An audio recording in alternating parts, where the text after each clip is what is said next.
Here who lives there personally. Walter, good morning. How are you? Rotation five. Love? No, because I wasn't like this. So like it's your grandfather too. Walter, the gentleman said he should be, live in the house So you're that's that, right I'm here that piece of. on the alley and share space.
Thank you.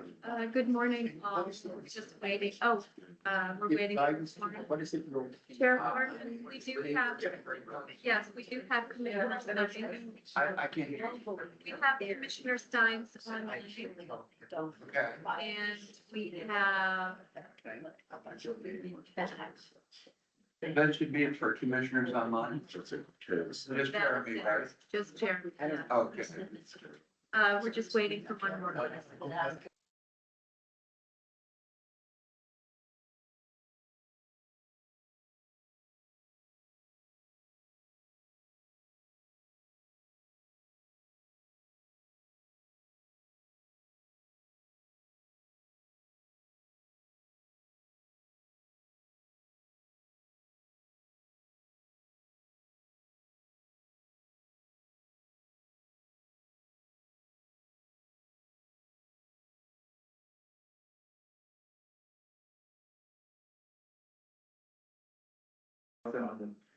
Jeremy, hey. Wherever you may be, Good morning, everybody. good morning, good to see you. You all me- well? 10:03. Jen, you have your folks online all set? Yeah. Looks good. Yes. Perfect. First order of business is the review of the minutes. Actually, Chairman, we, Oh, I'm sorry, we're going to public hearings. Forgive me. I think we're gonna start, we've got two up. Let's start with 26 Warren. okay. Mr. Chad? Yes. Waiting. So, Just here, let me just. so I know the public is seeing this for the first time, so I'll go quickly through the presentation and get to an added part that I put in after the meeting and then. Walter, take your time, whatever you got. Well, yeah. Yes, of course, sorry. So this is 26 Warren Street, which is the Mariner Hotel. And the owner and operator of the hotel would like to convert the attic to the use of two additional hotel rooms.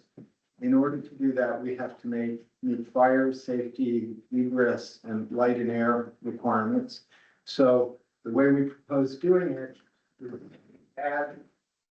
Walter, excuse me one second, I'm out of order, but I want to introduce our new code enforcement officer. Nick, if you could say a word or two. Sure, hi, I'm Nick Fox, I'm the new code enforcement officer. All right, that was the word you got.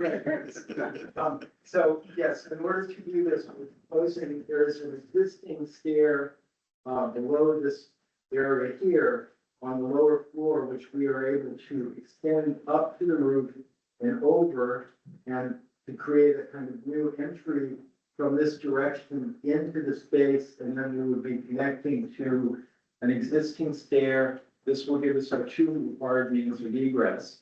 Then the other component, there are existing skylights here and a window here at the end, which we can utilize for light and air in one unit. But we don't have light and air for the front unit facing Warren Street. So we're proposing adding 3 Federal style dormers to the roof facing Warren Street in order to meet light and air requirements. So next, please. Sir. Mhm.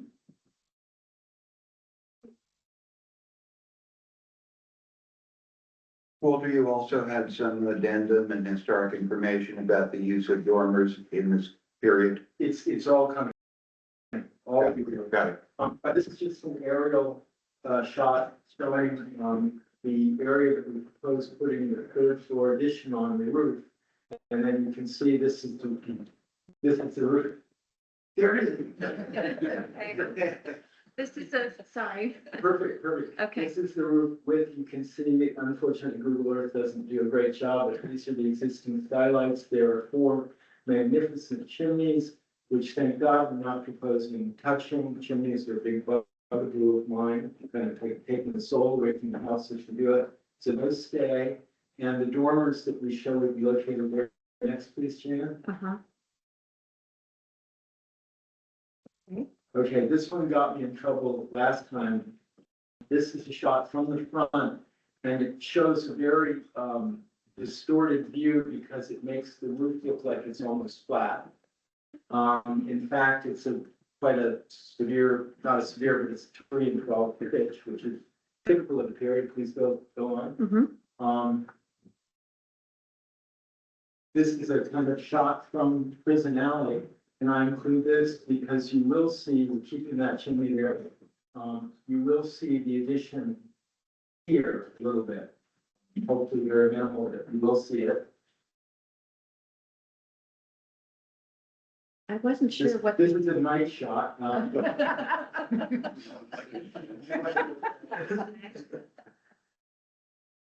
my goodness. Oh, I see, the photos didn't come out. Oh, okay. Oh dear, okay, well, okay, so, please try and use your imagination. Crime scene photo, interior showing the slopes coming down, and I just wanted to establish that there is a little bit of wall here, so that actually my head height would be somewhere about here. I don't know if you all can see that. Yeah, let's not dwell on those since they're useless. And then this one needs to be,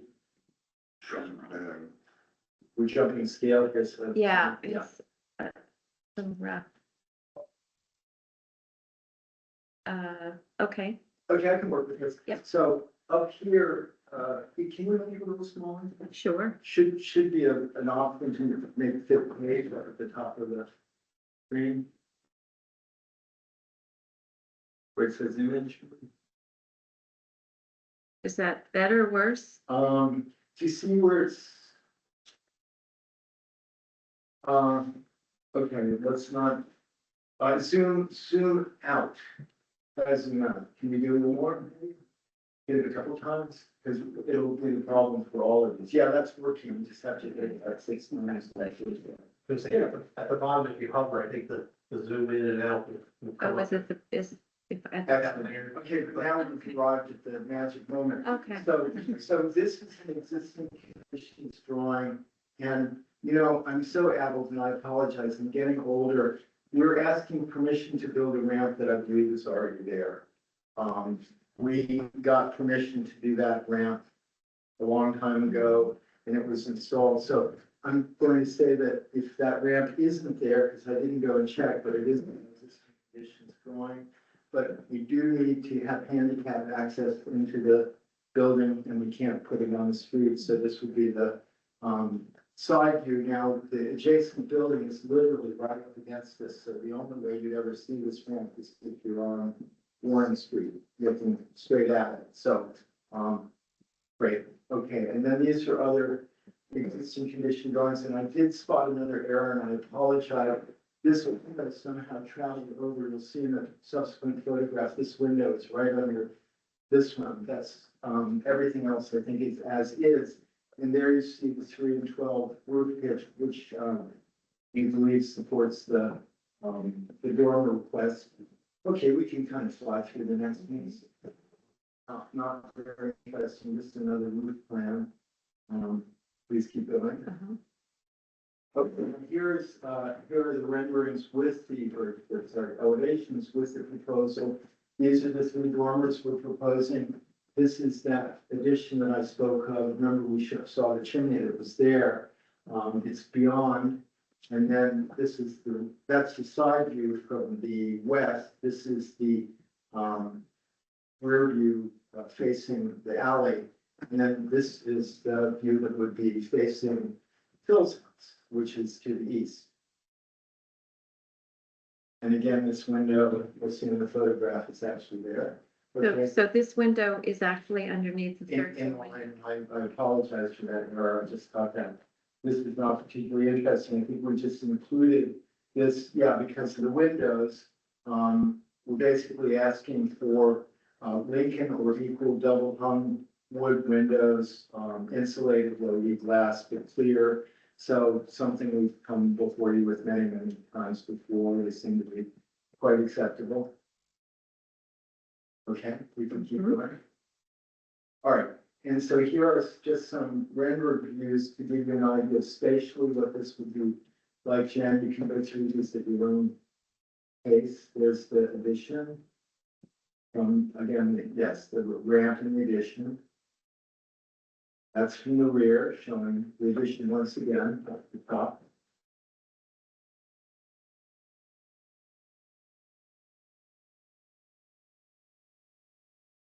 Right. Okay, and that's a kind of useful view. I'm gonna show you some images of buildings around Hudson that mimic this, so we can kind of remember what that looks like as we move to other presentations, other parts of the presentation. Okay, so I'm not sure what's happening in the presentation, but Is there an image on this? I didn't get my scale right. So what this says, this is sort of, Where? I've been watching this already. I can work with it. That's okay. Let's not waste time. Oh, here. Okay, so these are just examples of federal architecture. The question was raised, is this an appropriate vocabulary to bring light onto the top floor of this building? I did do some research and found, this is the page when you Google federal architecture, I went out every single example as dormers. These are a couple examples in New York, including the Hamilton Fish House. Again, federal style, Peter Stuyvesant, blah, blah, blah. So, we're not inventing the wheel here. Okay, so finally, the Schuyler Mansion in Albany, just to kind of show we're getting closer. There's the dreaded Albany Plaza there. So we're getting closer to Hudson, so please keep going. Mhm. Okay, this is just outside of Hudson, a beautiful house with two dormers. And then we can keep going. I've got enough examples, I think. Okay, now everybody probably knows these buildings here. These are on Union Street, just below, above Front Street. I think the significance of these is they're pretty classic federal buildings. And they have some, pretty remarkable details on them, like these three frets here, these little campus brackets there. But the point is, this is very much in the vocabulary of Hudson and very typical of these buildings. Please keep going. This is actually a friend of mine lives in this house, a wood frame example of the same thing. This house has been renovated, but the bones are still there. You can see, various hallmarks of federal architecture. Please keep going. And then I discovered something fun. There's a whole world of secret dormers in Hudson. This is just an example here. Let me get my bearings. I think this is maybe 3rd Street here. And these buildings here have dormers facing south, but they don't have them on the street. And I thought that was a pretty cool idea because these attics very often are not very large, and you would presumably want to face the windows to the sun, which in our case, the dormers do face south. And so that's whether it's significant or not, there seem to be plenty of dormers in Hudson, and they do seem to be all over federal style buildings. And I think that might be my last slide. Yes. Okay, so pretty simple case, curious to know what everybody thinks. Okay, so, we're in a public hearing. The commission will remain, pretty quiet. And we're gonna ask for folks from the public in the room and then online to comment or raise questions about the plan. So, guys, so you're on, Wendell Walker, we live at 25 Prison Alley, which is the backside of this, the original carriage house for the hotel that went in this house. We just talked before, our big concern is the water feed. Our water feed comes through the hotel. So the shut off for our water is in the basement of the hotel. And our cable feed also comes from the hotel. It comes through that lot. We just talked about, before the meeting about the scope, and it seems like what you're doing won't impact that, but Right. we very much want you to be aware of that water feed, just in case. And I don't know if there's more that I should say about that, but, and I brought. You could opine on the dormers and whether they will interfere into. We're dormer fans. In fact, we would like to add one to our house. I just read a copy of there's an agreement between our sites that was done some years back. It just spells all this out. We just reviewed them together, so we're a little bit in sync, I think, about it. And listen, I want to make sure everybody's aware of this. Right, and you have the code officer here, and I gave you the manager of the hotel. Yeah. Info to contact, and you have your easements, so I, you know, Yeah. in terms of this committee, I think we're away. Yeah, I think so, yes. But good to get it on the record that this exists from our perspective, just in case. Thank you. Chairman, I do have 3 hands raised. Okay. Take them in sequence. you want. Okay. Mr. Kopnicki, I see you have your hand raised. Yes, Matt McGee will comment. Thank you. Yes, my name is Matt McGee. Let us start with the Roman arch surrounding the fanlight over the front door of this federal 5-bay brick house. Its unadorned roofline is highly visible along Warren Street. The very plainness of this house is a major significant feature of its historical character and nature. Basically, the state of this building, as seen from Warren Street, is unchanged, excepting the coating of paint. The need for calling out its brickwork for protection cannot be understated. It should not be treated with any abrasive, sanding, etc., to remove paint or coated with damaging finishes. And to a lack of dormers is a feature of 5-bay federal houses below 3rd Street, on Union and Warren Streets. This absence of dormers is a feature of the neighborhood, I will point out, from Warren and Union Streets, the fronts of these houses. In fact, few, if any, few houses of any period in this neighborhood have dormers. And I would mention that the 3 small houses on Lower Union, the dormers on them are rather interesting. They have Greek keys. Now, federal architecture is based on Roman architecture. So I think we may be dealing with Greek revival dormers, not federal.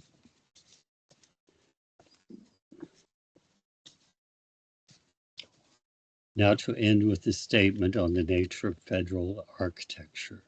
Its plainness refers to the Roman Republic as the basis for our new republic, and the famously understated design and ornament of Republican Rome's buildings. One might say that they were as billboards advertising support for our new form of government. And I hope we can continue to do the same and keep these buildings looking the way they originally looked and giving us the intent that they had when they were made. Thank you. Thank you. Anyone else on? Ms. Osterink? Yes, thank you. I will not be as eloquent as Matt was or as learned, but I urge you not to allow the addition of dormers to this house. The house was built in the very earliest days of Hudson, like 25 years after Hudson was established. And I think some of you may remember, I certainly do, when the General Worth House was being restored to its original federal look, which, had to be imagined because there had been like Italianate elements added to the building. This building was used as the model. So I don't think it's appropriate to alter it in this way. And one thing I would like to point out is that one of the examples, the house on Union Street, that Walter used, had its gables, had its dormers rather, added within the past 20 years. So it's hardly an example that should be, used as evidence that this is the good thing, a right thing to do. So I urge you not to allow dormers. Thank you. Thank you Thank very you very much. much. Anybody else online?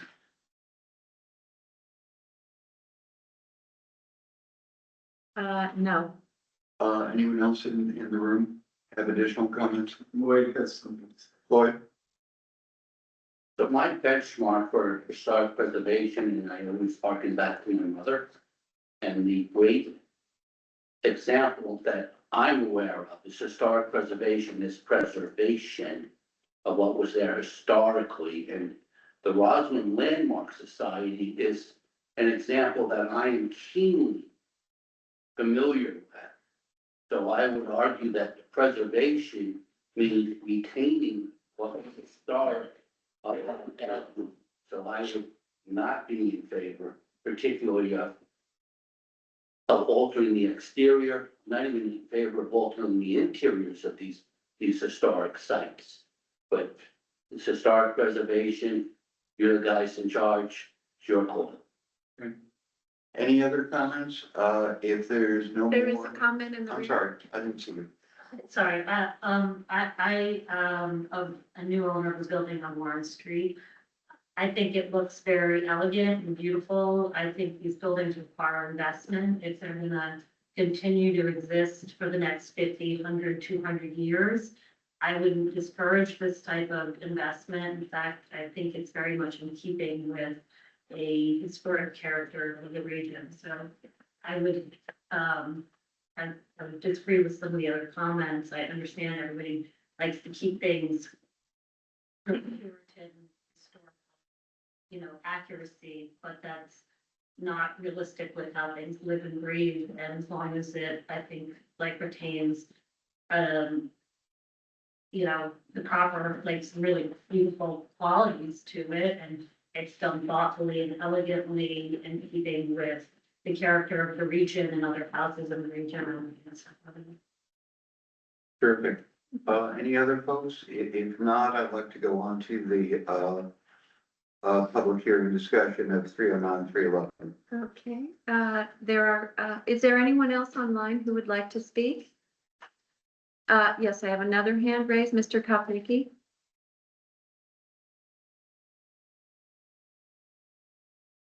Oh, could you unmute yourself, sir? I'm sorry, I thought I had lowered my hand from before, but I realized I hadn't. Sorry about that. Okay, no problem. All right. Okay. All right, next up, we have 309, 311. Perfect. Union, yes. I believe this is, yes. Okay.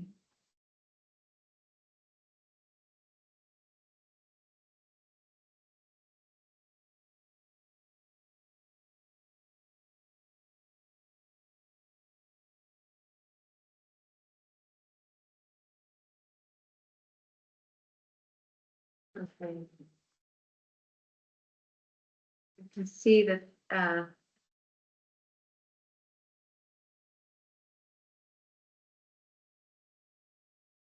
sorry, On the slides are coming. yeah, that I can see that there's language on this slide, right?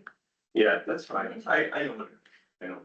Okay, it's, Um, yeah, Basically, my name is Keith Nally.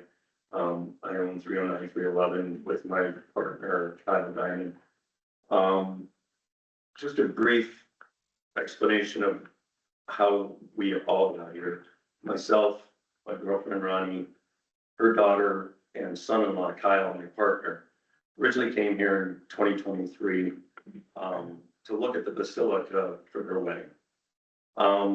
During that time frame, me and Kyle have been in talks about getting involved with an investment property. And while we were at Governor's Tavern, I found a property on 8th Street that was for sale. We went and looked at that property, decided to buy it. And basically for the next year, every weekend, we came back and forth to Hudson and remodeled 2 floors of the building. It was a labor of love. We enjoyed it. We got to know the neighbors. We got to know the town. We learned a lot about this city, and we really have grown to love the city. Through that period, we rented out all 3 units in the building, and we were content with that, coming back and forth visiting, working on the building, doing things. 309, 311 Union, I happened to be driving by because it's my way out of town, and I saw a sign there. It looked like something that I would be interested in because it was run down and it looked like it needed some help. And I'm drawn to that. So we basically put an offer in on that place with the intent, same type thing. We're gonna come in here, we're gonna remodel this building, we're gonna bring it to life like we did the other one. And through that process, we found that there's more to this building than what meets the eyes.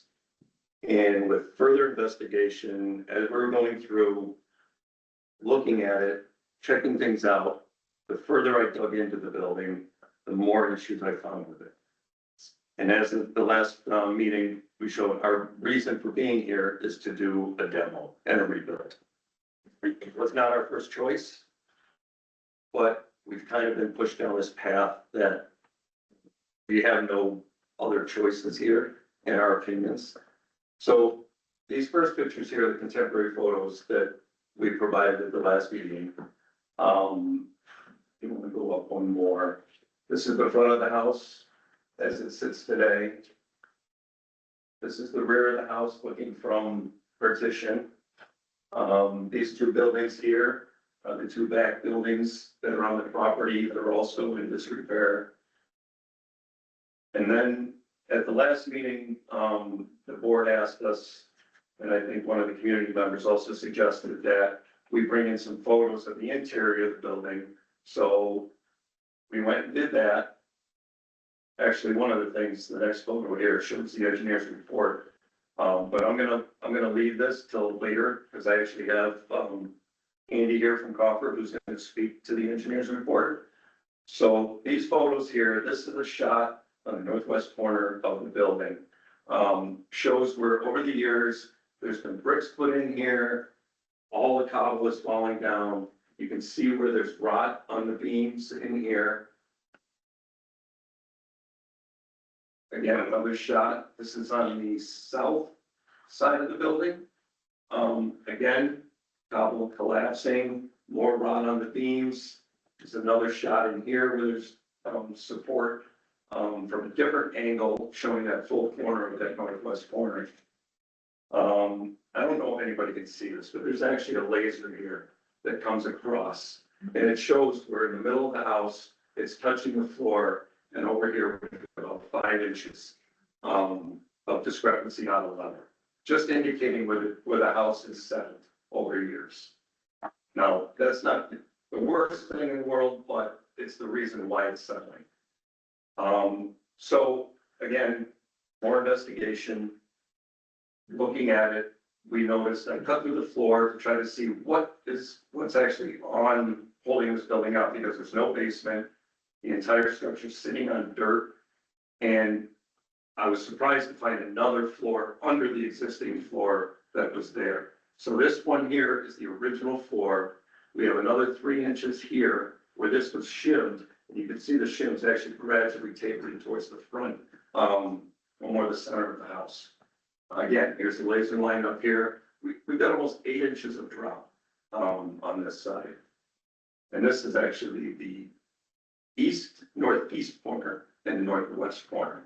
So it's two different, showing two different sides, where the building's actually flopping from the center. Now, in the middle of the building, we have a cistern. That cistern is still in its original location. And the reason for that is because these beams are actually sitting on the cistern. If that cistern wasn't there, the side of this building probably would have collapsed at this point. But I just wanted to show why it was actually folding on the outside and where the support actually was from the cistern.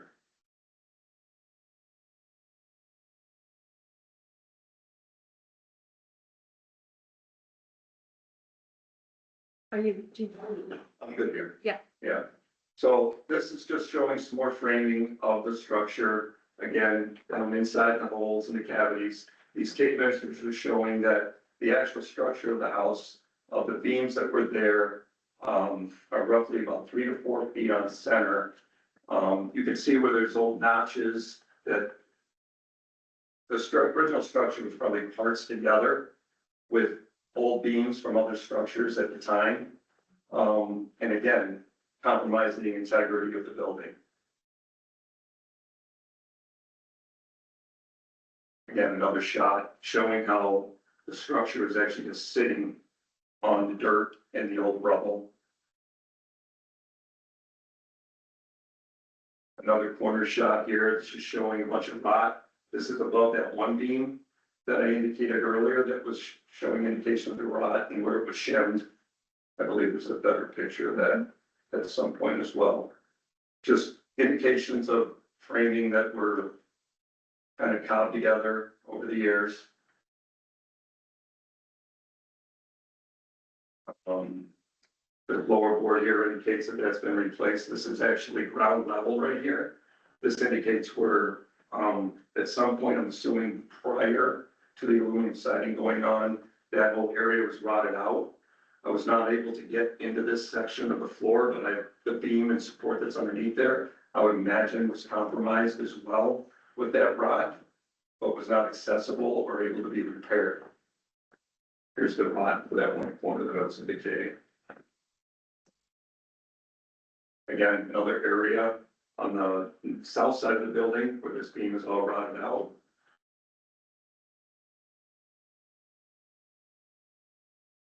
Another beam, you can see where there's some pressure treated two-by that was supported there to try to gain some strength at some point.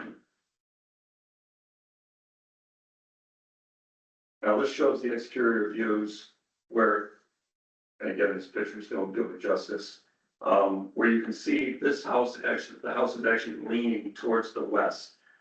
This side has a big bubble or a bow in it. And this side is actually leaning to the west and the gable end is tipped as well. This is the east side, which shows an indication where it's also leaning to the west. More deterioration on the exterior of the house. Deterioration on the interior of the house where water has infiltrated the roof. And this is an addition that we believe that was put on somewhere in the 50s. We don't have actual confirmation of that. According to the building department, there was a permit pulled somewhere in the 50s, I believe, for block. This is pretty much all we can think of. And again, you can see where this wall, oops, hold on. You can see where this wall is bowing and all the joints are cracking. You can also notice that there's a water line here where the water table has been pretty consistently high in this area. That wouldn't show up on the other building because of the elevation of the dirt under the structure. But this is one of my concerns with trying to jack this building up, that if there's water under there, we really don't even have any support. More pictures from the foundation where the walls are busting in. This is a wall that's caved in as well. Again, these are all part of the addition part from the 50s. I'm going to defer to Andy from Crawford right now to basically confirm the findings and explain a little bit more about the structural aspect of what's going on here.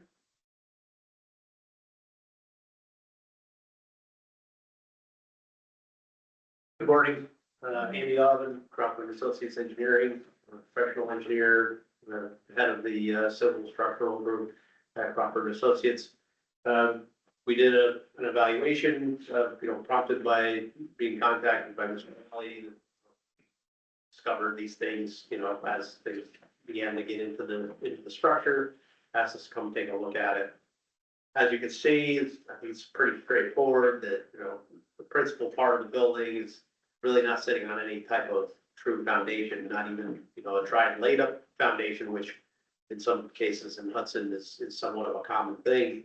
Whether you go from dry stack to mortar to brick and stone combinations, this has really none of that. It's not even an organized laid up stone. It's more of a hodgepodge of just a few stones in a couple of places.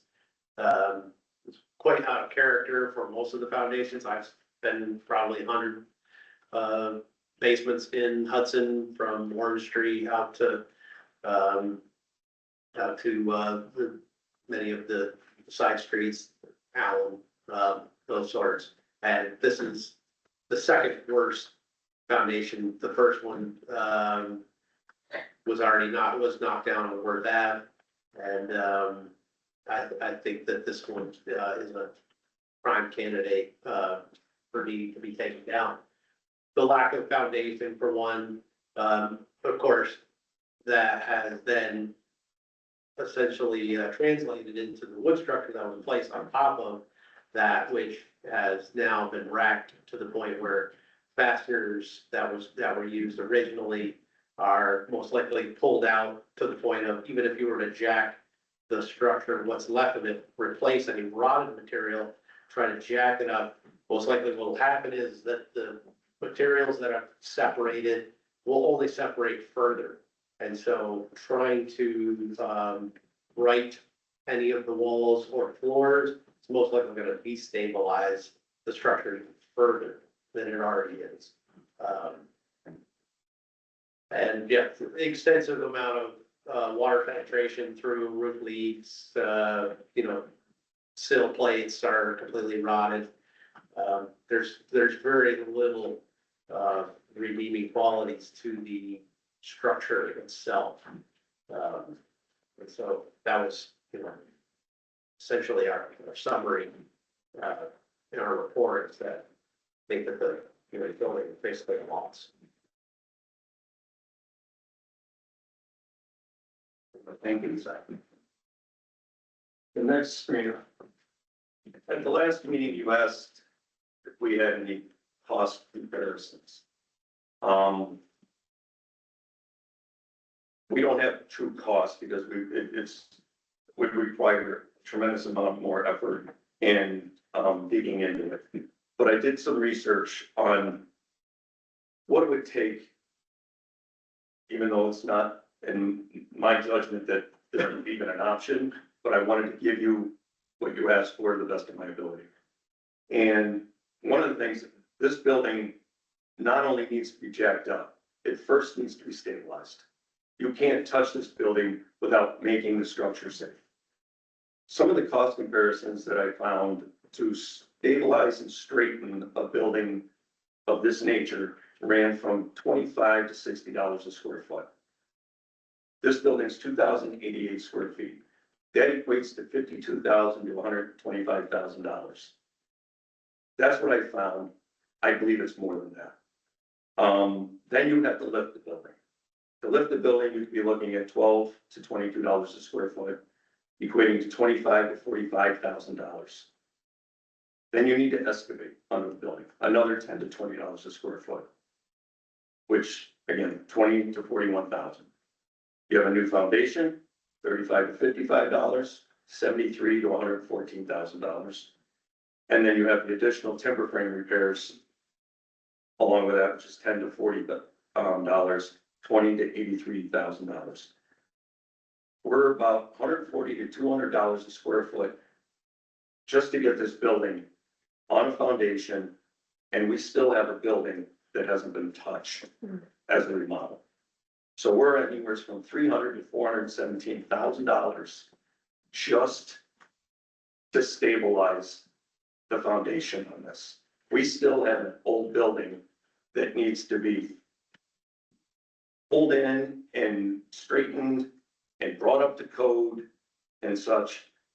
And again, I believe these numbers are low because there's so many unknowns still in the building that we could find. It just doesn't seem financially feasible to try to save this building. With that, I'd like to go to Roger Langer, an architect that I've been working with, that has proposed what we would like to put in its place. And I'll let him explain what our thoughts are.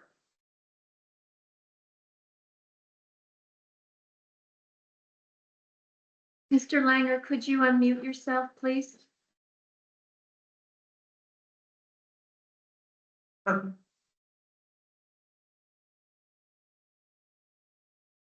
morning, Roger Langer with Greater Living Architecture.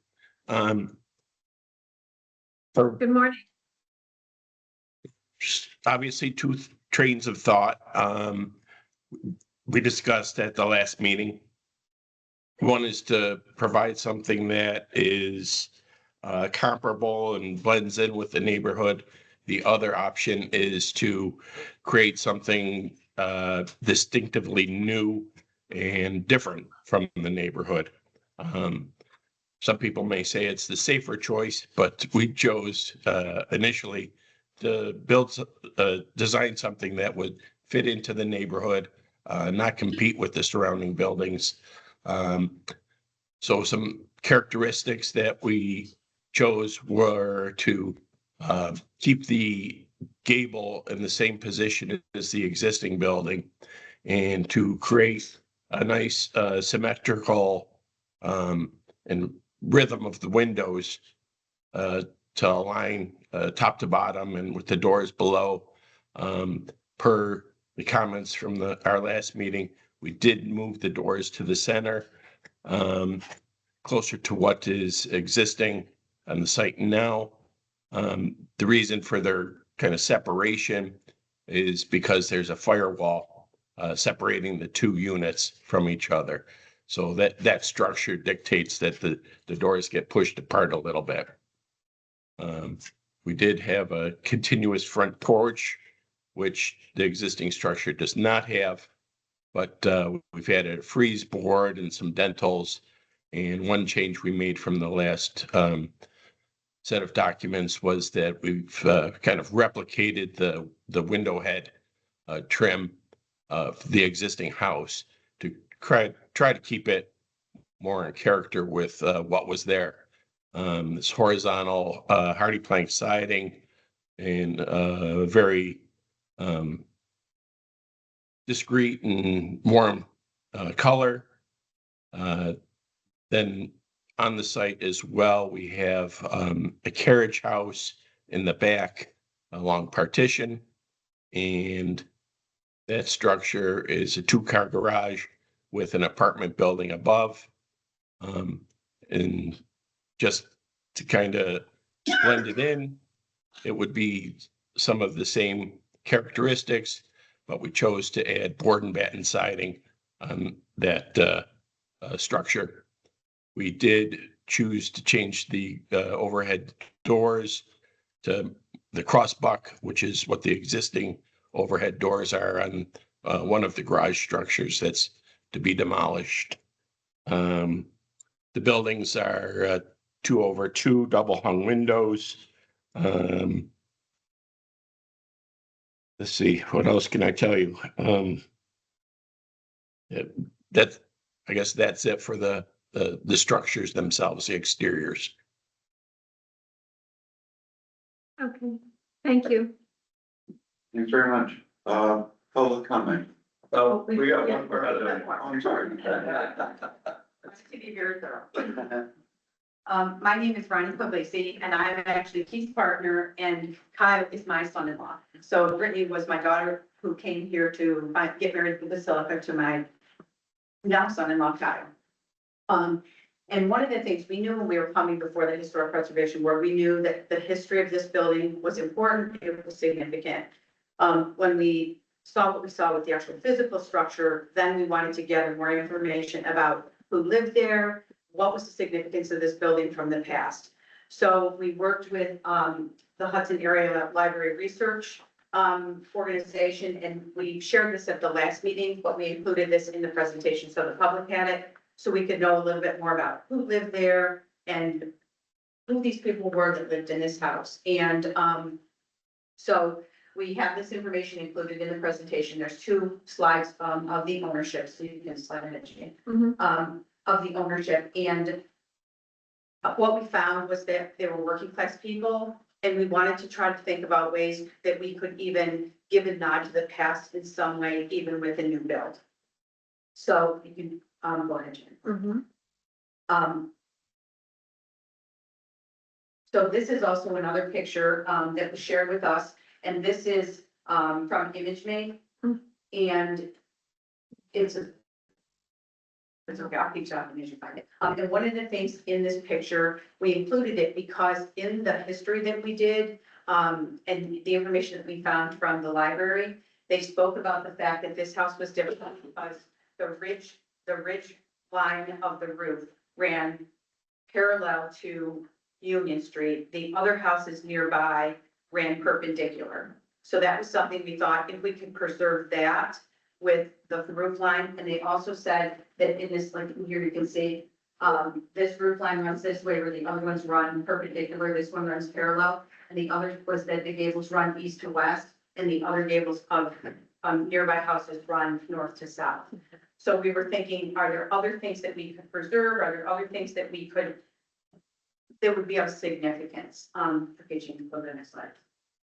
I'm getting this information, and I can see that that's not what's on your presentation. Okay, So I apologize. it.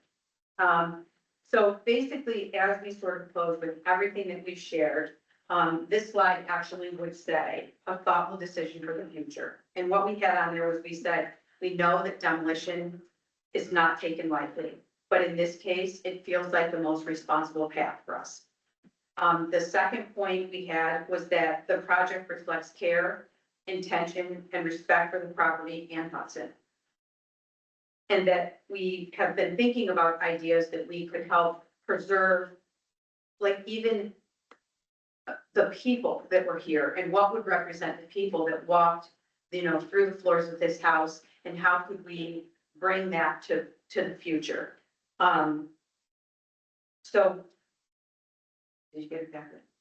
That's okay. I'll just say it. Yeah. So one of the last slides actually says preserving aspects of the property. So one of the things we said was we could preserve the directionality of the roof and have the roof line run parallel to Union Street, and the gables on the east and the west house, as we found out from research originally. When we came to the last meeting, we had a picture and the doors were on the sides, and there was a recommendation from the commission to perhaps consider moving them to the middle. So we did that in the picture that you see now, and we thought that can also represent the door now stays in the center of the house where it originally was. We talked about, so thank you for that suggestion, by the way.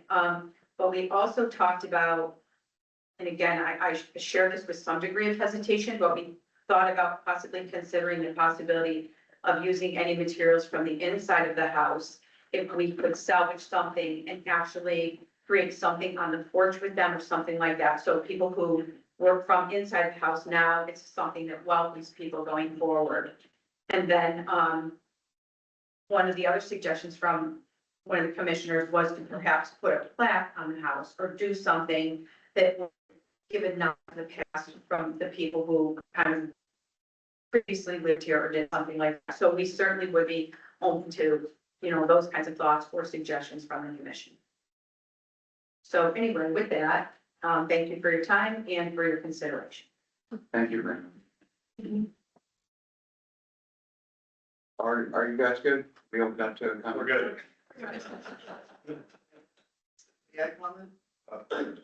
So I'm Nick Fox, I'm the code enforcement officer. Mr. Nally came into my office last week to tell me a little bit about this project. So of course it caught my attention. I went down there and looked at it with him. And I can confirm everything that Kim and the engineer are saying is true. I mean, I was pretty shocked looking at that foundation myself. There's literally less than 2 feet of stone under this thing sinking into mud. It's been sinking over time. I think demolishing it, in my professional opinion, is the more responsible thing to do. If it's left to its own condition, it's going to fall down over time. Anyway, putting the neighbors, the neighborhood at risk. Furthermore, building a new structure there, up to code, safe, energy efficient is, what I think would be best for the community also. Thank you. Anyone here? Whittle and Kenning, to voice the reason. So I am certainly sympathetic to the hardship nature of this whole thing and their worthy endeavor to try and work with this. So it's a tough call and demo, but it's not necessarily a hard and fast rule. So there could be certain situations where it's called for, and they certainly had an option of appealing, say that if it was to come out against them, they had to preserve it. There would be an option for them to virtually appeal it, the hardship, and make a case for the hardship. So not really opining on that. All right, I'm sympathetic to that whole thing. Where I get lost a little bit, I don't feel like the argument's been made, is the carriage house. So I really don't, see how that fits. I certainly understand the main structure, but that carriage house is a different animal. So I don't know, we haven't heard about the 2 existing structures there. And that's really, pushing with that, I'll stop behind you. Thanks, Lord. Anyone else in the room? Anyone online? Yes, we have, sir? Steve Morris, how wide is that property? 30 feet. It's 30 feet wide, so it's, yeah, and how deep? 25. No, it's deeper. Yeah, I don't remember that. It's partitioned even. Yeah. Yes, yeah, yes. Because, to me, what you're proposing, because you can't see the houses on either side, how much are you leaving for your neighbors, like for? Well, currently we're on the property line on the Yeah. west side. We want to take the structure and move it so we have 4 feet on both sides, plus the distance to the neighboring house. So whatever they have on their property. Yeah, So we're trying to create more distance between the houses. they are, but it is very close to your neighbors. Yes. Another question. Carriage house, I mean, that alleyway has a lot of carriage houses that have different styles. But you have is pretty similar to your neighbor, that's 2 or 3 doors up with the green carriage house. Yeah, so that's it. Thanks, good work. I have a hand raised online. Mr. Kopnicki? Yes, Matt McGee would like to make a statement, and then I am going to have a few remarks after he finishes. Thank you. Could Mr. McGee speak up, please, sir? Yes, my name is Matt McGee. This house, from all appearances, could be an early building, at least from the later 18th century. The salt box form, the 5-bay front, centered doorway, and second floor windows right up against the roof line make this a typical style of New England house, in particular Nantucket, from the earliest days of our English settlement and into the 19th century. This was an ongoing style. There are 2 unusual features visible from the outside that are of special interest. the large dormer on the back roof, and even more interest, the window in the dormer, which has a very unexpected division of 16 over 2 window panes. On the interior, a cistern is another feature, cistern of note, along with the brick infill, which is used to slow the spread of fire and help retain warmth or cool the building. These features could suggest an early date.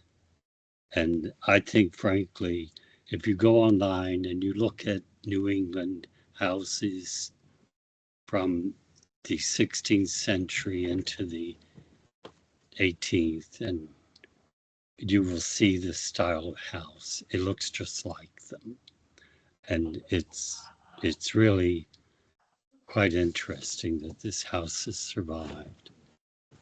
And as far as what's happening with the foundations and the way the building is built, I found it interesting that they mentioned there were old beams which they thought had been brought in. I think they're original. I think the rest, other things have been done that aren't. And the house is not unusual that is sitting on the ground. This is not a strange arrangement. And you know, there's been a limited amount of time in order to respond to all of it. But this house is likely an important survivor from Hudson's past and was originally a single family house. And the 1880s date given is nothing more than a placeholder used by the city and the actual records have been lost in a fire around 1900. I don't know. I find that trying to deal with the building itself, especially when realizing that its antiquity, that it's most likely the case. It's rather hard to try to deal with the new proposal. I think at this point we need to consider salvaging this building, understanding its history more, and there should be research made. And I hope there are other people who can help with this. Thank you. Thank you. Okay, I just want to make first of all, a couple of remarks about procedure. I don't believe that, I knew about the public hearings, but I don't believe that the full agenda for this meeting was posted online. Also, I may have missed it, but I don't know if the roll was taken. I'm not sure which commissioners are Roll was present. taken and the Okay. meeting was posted online. And Okay, there's Star. So what are your comments? Well, those were my further comments were, having now heard that the code enforcement has had an opportunity to look at the building. Last time it was established that the building had not been condemned, but the building as of this point has still not been condemned. Is that correct? No, I'm sorry, what? no, it has not been condemned. No, it has not Okay. been condemned. And the minutes from the previous meeting, I want to quote Commissioner Barrett from the minutes. He noted that 34 South Front Street was a tear down, but the owner successfully restored the home and raised the foundation more than 7 inches to stabilize the building. Commissioner Barrett noted that this applicant might want to speak with the 34 South Front Street owner. I take it that did not happen. Yes, it did. It did. It did. Yes. And what was the result of that? This is just, I'm going to say, a more extraneous situation than what he was dealing with on. I Go ahead. can speak to that. Yeah. I did speak with Michael Wenzel who's the owner of the building. And he indicated to me that the structure was not raised 7 inches and that their foundation, which has a crawl space, was intact. I then actually, by set of circumstances, talked to the actual contractor as well that did the work on the building. And he also indicated to me that this structure was not raised. And basically what happened is they went in there with pulleys and ropes and they straightened the structure. But the foundation was something that was salvageable. And they both indicated that they did not feel that it was in keeping with the same set of circumstances that we're dealing here with our current foundation. Okay, thank you. If you could please wrap up, because we actually need to have a regular meeting as well. I'm wrapping up. Thank you, glad to. I do have another hand raised. Ms. Osterud? Yes, it's me again. I really think that, approving demolition is not an appropriate task for the Historic Preservation Commission. And particularly given the information that Matt McGee just provided about the likelihood that this is a very old house in Hudson, a very significant survivor. I urge the commission not to approve the demolition of this building. That's all I have to say. Okay, I would love it if we could close the public hearing and go to our regular meeting. Matt? Just to be clear, this Please. is a public hearing on, not on the hardship application, just on the compatibility regular application. If we go to hardship, he's gonna have to come back. We're not arguing hardship. Yeah, I'm making it clear. Okay, the case was made in terms of feasibility, safety and cost, but they did not make a hardship argument. Motion to close the public hearing. You and Eric, all in favor? Public hearing is closed. Let's go into our regular meeting. Questions of commissioners? While this stuff is fresh in mind, we have a lot on the agenda. Do you go directly to the two cases we just discussed? Or go through other agenda items? John, thoughts? I think that we should put on the people that are here, so get it out of the way, then we can come back. We're gonna keep on going, guys, in this meeting. We'll come back to 26 and actually deliberate as a commission. Okay, so let's go to our regular agenda, right? Okay. I think that we have the applicants here. Yeah. We have two C of A votes. Yes, well, first up, we would need to, the commissioners would need to vote on the draft minutes of Correct. February 13th. Motion to approve minutes. Them all in you? All in favor? Aye. None opposed? Well done, thank you. Okay, next up, we do have two Cs of A. That the code enforcement officer, Fox, has said that he will date for us. First up is 43 Allen Street. And that was essentially an adjustment to a previously approved application to modify the window specs. Right. And we saw that 2 weeks ago. Motion to approve the C of A and request, motion to approve the C of A. You and Miranda? Sure. All in favor? Aye. Approved. Okay, and next up is the C of A for the Crescent Garage. Yeah, my computer, I don't know what's happening with it, but this was the Crescent Garage, and the modification was for some different windows here and the doors. If you remember, the doors facing this doorway. Yeah. And then, okay, on 8th Street. Yes. Motion Paul and Miranda, all in favor? Okay, and that was 752 Warren Street, just for the record. Okay. Uh, 43 Allen and 752 seems available. Warren Street. Right. Yes, yes. Next up, we have, 3 new applications. First up is 27 Union Street. Hello. And I will put that.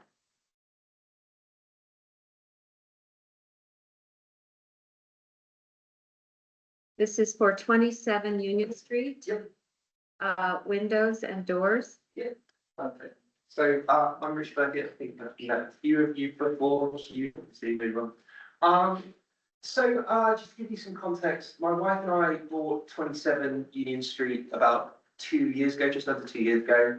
It had been disused for quite some time. The exterior of the building had fallen into quite bad repair. So we've spent the first 2 years of our time there, essentially preserving what was there. So we've taken all the facings off the buildings, we've repainted new gutters, all of that stuff to get it to a point where the building's not gonna fall down, it's watertight. There are a couple of different improvements that we would now like to make to the building to make it more livable for us and for anybody that buys in the future. And the first of those projects that I'm going to talk to you about is, if you go down, I'll just pause here for a second, is going to be replacing this window. So rather appropriately, this is in a dormer in Lower Union Street in a colonial style building. Apologies if I get the terminology wrong. And you see up the top here, we have a fan style building. A fan style window. This is in a disused 3rd floor attic space that we are going to be converting into our primary bedroom. That window is broken. There are a number of panes on it. One of them is just completely gone, and there are a number of other panes on it that are very, very ropey, so that would need to be removed. Sorry, my computer is not reading this for some reason. Yeah, so there's a number of other panes on it that need to be removed. And as we want to convert it to our primary bedroom, there are code enforcement issues with that. We spoke to Craig before he left, that we want to put, we need to put a window in there that we can use as a means of emergency escape onto the roof of the piece of the building down here. If there's a problem, and then we've obviously spoken to him as well about putting sprinkler systems on. So what we're proposing with that, if you'd like to go down to the next slide, a chance you can zoom out. I can't read it. Oh, here, okay. Yeah, you're having problems because you're zooming in too much. So if you look here, this is the current state of the building. So we have the fan style building at the front. Sorry, it's not, you can't see it well. We want to convert that into a long rectangular window. Can you make that slightly bigger? No.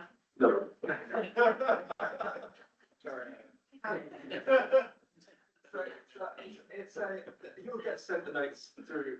It's a long rectangular style window that will essentially take up the width and breadth of that dormer.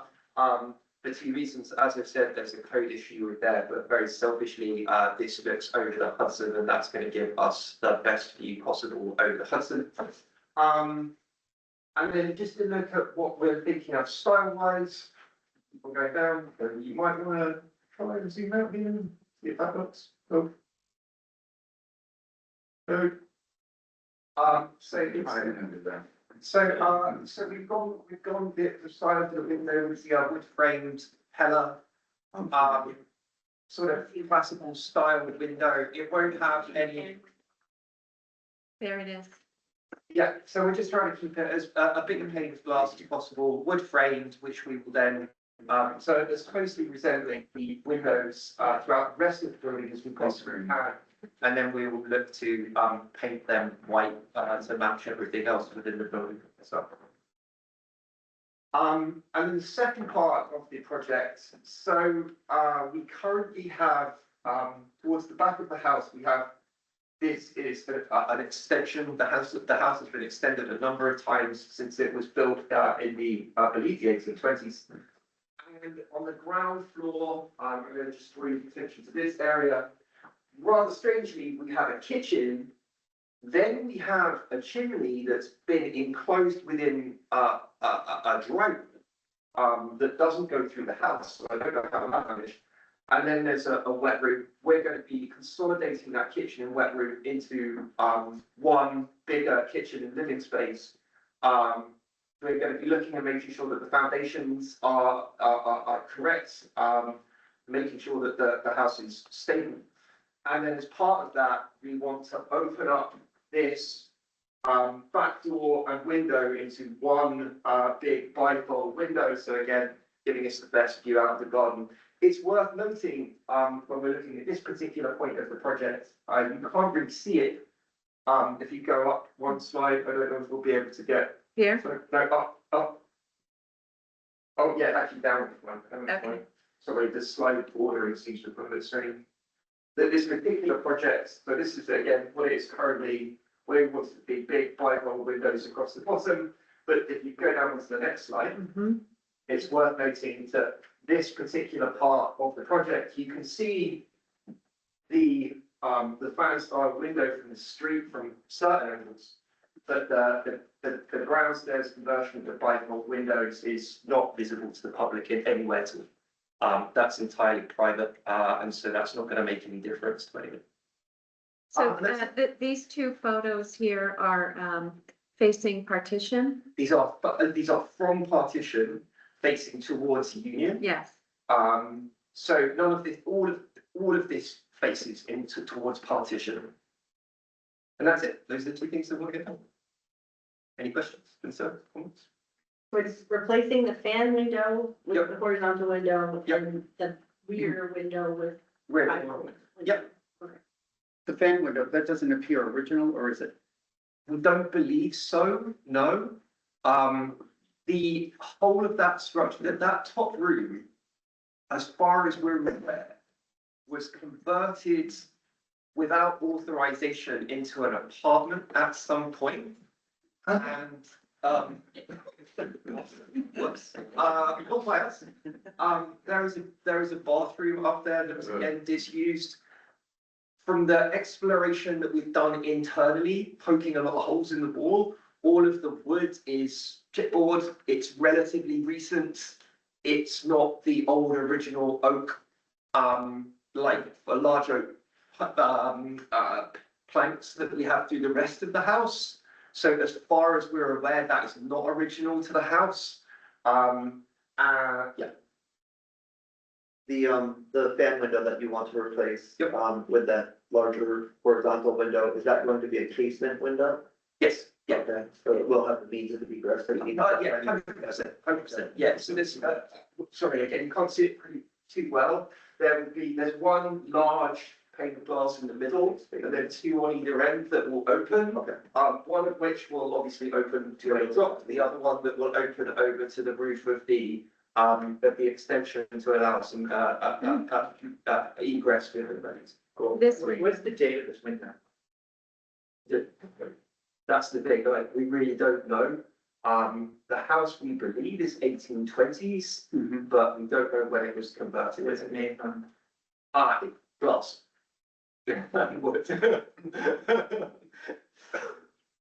Yeah, it's very simple. What's easy for imagination? Would it be from like 30 years ago from the Home Depot, or is it from like 160 years ago? I would probably put it as being turn of the century. Which is 19th century. Turn of the century. Yeah. Yeah, I don't think it's original to the building, but I don't think it's 1800s.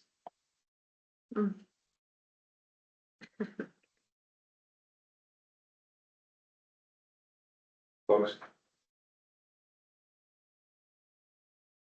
So what are the materials for the windows that you want to replace it with? Are they wood or? Yes, yeah, wood. So there's, again, in the presentation, it's a Pella, wood frame, modern double. It's a Pella casement style white clad pine. Yeah. clad in what? Is it vinyl clad at the time, or is it? Fine. It's all pine? Yeah. Okay. Yeah, and then we'll obviously paint it, in line with the rest of the building. They won't let me go. Questions, comments? John, you good? Okay, Karen. When I saw your proposal, I felt like the fan window did not look original to my eye.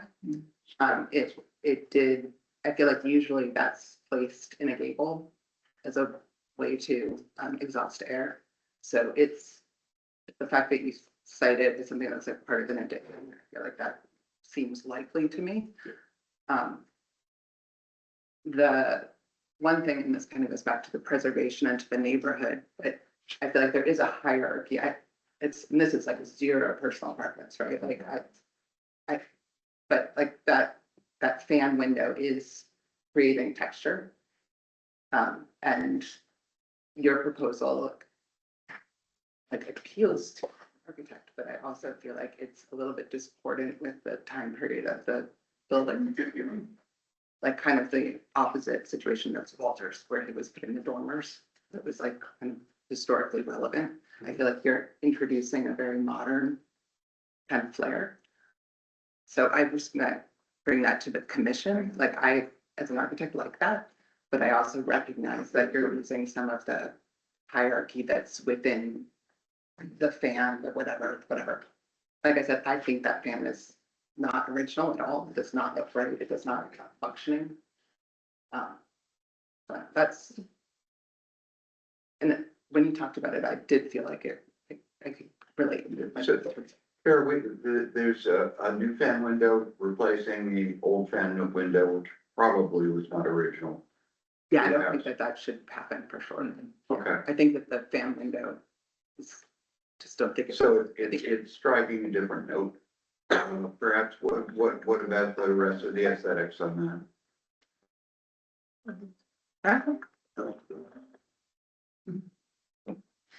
Sorry for that one more time. Yeah, the look. This one's a tough one for me because I feel like as an architect, I can appreciate the proportion and kind of the choices. I feel like looking out for you guys, I feel like it is a different vocabulary. Okay. It's introducing something kind of contemporary into this historic building. I think in a respectful way, but I feel like it's something that I feel like part of my role is to flag stuff that you guys should think about. I would concur on that. So I think it's clear, I mean, I asked about the age of the window out of interest, but that window would not have been there in the original construction, maybe not even the original construction of that addition, I would say, I'm not in front of it. But a ribbon window that runs the full length of the building isn't really in accordance with the rest of what Hudson does. So while you may want to remove that window, and while we might think that's a fine idea, I don't know if placing that entire strip of windows instead would be appropriate. Just one minute. Yeah. I think that might be what you were saying, Sarah. But Yeah, I think it is what I'm saying. Like I can relate to as an owner wanting that big view. And then from the perspective of how this kind of impacts the exterior, I feel like that is a big fan window. If you even just replace the window square to that size, it feels like there should be some hierarchy with that, whatever you replace it with, so that there's not dissimilar from what Ronnie and Keith were talking about earlier about kind of having some reverential to what it was. But again, I think it's weird because it's like definitely not original. 100%, it's not original. I think that there's the two elements of this, right? There is the keeping something that's in keeping with the building, but also making sure it's code compliant. Because we actually need that as a means of egress as well. So in order for us to keep that centralized and for it to be us to be safe to get out of it, we're gonna have to run the windows to the full right-hand side and then balance off to the left-hand side as well. So there are two elements that are dictating the width of that building. So it's like a bizarre situation where it didn't get code approval, but you're able to get approval for it. Yeah, right. Yeah, like, it's a. We see that a lot. So you're saying that in order to have replace that opening, you have to have it run all the way to the right hand side. Why? So the egress can come. The egress can come out. Yeah. It can't, but what about, why is it that side of the roof? Why wouldn't you be able to have a casement more centrally located than that facade? Why can't you have? Nothing to get onto. Maybe that's. We can't get out onto so if we run it, we can only get out like on this side. Does that make sense? Yeah, show the Yeah, picture but you can- below. right. The, the extension, they would get out the window onto the roof of the extension. And the extension doesn't go all the way across.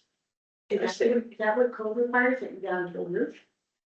Or it's changed from user, where he's running things like the Yeah, it has to be like, I mean, it could be an egress window on the third floor that you're supposed to jump out of.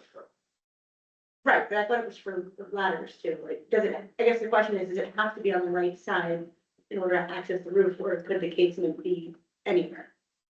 On that, I'd have to get back to you. okay, What does the attached structure have in that space? Sorry, the attached. Your neighbor, what are they, they're identical homes or similar homes, aren't they? Yes, but they don't have a dormer in the top aisle, so I think they don't have it. You mean this? one? So ours has been converted, so if you see here, ours has been converted, you've got a dormer that's been put into the top with the window, theirs is not. I see. Can you go back to the proposed rendering? So. I have it here too, but what is the delta between the width of the current fan window and the proposed windows that you want to put in? Like, how much wider are you going? I mean, we don't actually have the measurements here, I would say it's probably 4 or 5 feet on either side, it's not huge. So it's from here to here. Right? Yeah. I mean, the plans do need to note the measurements of the windows, if they're not there. I can get those. I mean, I've only got what the architect gave us, so. Yeah. Right. I think you just, I mean, to be quite honest, I think if you had some building on either side of those windows, like it's running to either edge of the dormer, I think that is the modern element that's distracting us. If you want to shrink the central panel and have the casements on either side and leave a little bit of breadth on either side, I think it's not a broiler building, right? So I think if you can do that, I don't think you're gonna have it's gonna be the end of the world. So maybe you should do that, come back with real measurements and then propose that. I don't know, I don't want to speak for the commission, but that's to be involved. I mean, if you look at, John, if you look at the plan, it shows you how much bigger the window is. There's an outline. It's not just- I really think it's about reaching either end of the dormer, that's the difference between, modern and adaptive. Right. Sure, yeah, they don't. So I think if you just Yeah, they're slightly smaller view, you can have it be square and I think you're gonna. All right, but Commissioners, thoughts and feelings, what do you feel about John's proposal that we ask the applicant to come back? you might still find it, also be too much for the building. I mean, I can understand that too. Everybody else is divided light, so you can make a case that these should be casement and simulated divided light. If you could take another look, have your architect provide the axles on the measurement, and you can call us in the interim, meet again in 2 weeks. Kara's the commissioner architect, if you want to work with her on looking at this going forward, that can be helpful. I don't want you to have a run around, but just one more go. Yes, that's fine. And the plans need the dimensions and the actual specs of the window that you're proposing. Yeah. Okay. I just want to raise a question about the extension. That's part of your house, right? It's painted the same color and so forth. And the windows on that part of the building, I don't know if we can get a little closer to them, are rectangular, looks like casement windows. I mean, there's also an issue about matching the rest of this building, as well as being compatible with the buildings on either side. And, you know, the buildings on either side have preserved, clearly there's been a lot of big additions added to this building over the years before you bought it.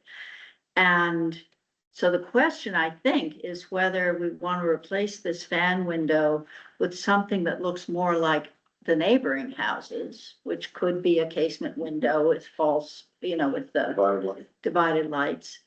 Or it could be a window that looks more like the other windows on this particular house. I think just to answer that. We purchased the house and I'm not gonna hunt them into my words, it's pretty fucking terrible shape. Half of the windows don't actually work or open. This is front and back, they are plasticky, Yeah. chippy, cracky. The intention will be, as Caitlin and I sort of hack off different pieces of this project and budget becomes available, that we will re-examine all of the windows, front and back, to the rest of the building. And in that case, it will be, ideally 606, like, very traditional buildings to make sure that we're matching everything else. So if that's the case, Well, then you're even if you are not proposing right now. This is the one place that we want to do something slightly more contemporary. Like I said, there are two different reasons for that. There's the egress and then there's also the view that we want. Yeah. But I think you want your house to be consistent. I mean, that's a wonderful plan, and you're not proposing that to us now, so we don't have to. Yeah, that's it. But you should think about, do you want to wind up with a house that has lovely period windows everywhere except in this one spot? Or is there a way that you can create a casement that will give you your egress? Yeah. That will be more consistent with the older windows, So let's think about which happen. So, we'll see you in 2 weeks, follow on up for any, communication you want in the interim. Yeah, no problem. Thank you very much. Thank you, appreciate it. What's up, Jim? Sign? 360 Warren? Yes, 362 Warren Street. And we have our applicant here in person. My name is Shayla Bradley. I'm speaking on behalf of the owner of Real Estate. Her name is Rachel Hyman Rouse. We originated in Rhinebeck and recently have expanded up to Hudson. So residing in 362 Warren. What we are currently requesting is to add wording on to the existing canopy that is out front of the building, which is essentially our logo that we'd like to add onto the front. And then on the right-hand side there, you'll see that would be on both sides of the canopy as well. Additionally, we are just requesting to add the same wordage onto the front of the door there. And yeah. The application complete. Yes. That would be you and Carol in favor, motion to waive the public hearing, request the city attorney to receive a. Yeah. And we'll go with you and Carol again, all in favor. Yeah. Aye. You'll have your CV. Thank you. Good presentation. Next up is Mr. Chad, 60 South Front Street. I apologize for my outburst, trying to be funny like Louis in, Casablanca, where they say, here are your winnings. I don't think I've ever been into a house that didn't have an illegal occupied. I have to go through my thoughts. Anyway, I'm on behalf of, 60 Front Street. I see Shaq Smeal is here. Shaq, do you want to say anything before I start? No, I'm here to help with any questions of anything, but otherwise, Walter, I'll let you take it away. Thank you, everybody. Thank you. Okay, so, we were here before you in November and asked to extend the canopy on the south side and got permission to use the legal space. Yeah, I'm trying to do, Having some technical issues. I don't know. Yeah. I don't know why I am not reading this stuff today. I think it does have to do with the Zoom. I have the one I'm looking at is from the 10th. The emails from the 10th. 63. No, I have a new application. Walter sent something this morning, or yes, last night. Yeah, and I apologize, I thought I'd sent it before, but I couldn't find it, so it's a big file, so I sent it. Yeah, you mentioned. If needed, I could sorry, what? try to share my screen as well. I have it on my computer. Yeah, great idea. I'm sorry, I didn't hear that. He's got to try to share it. Great. Oh, that's great. Thank you. Let me try this. That's perfect.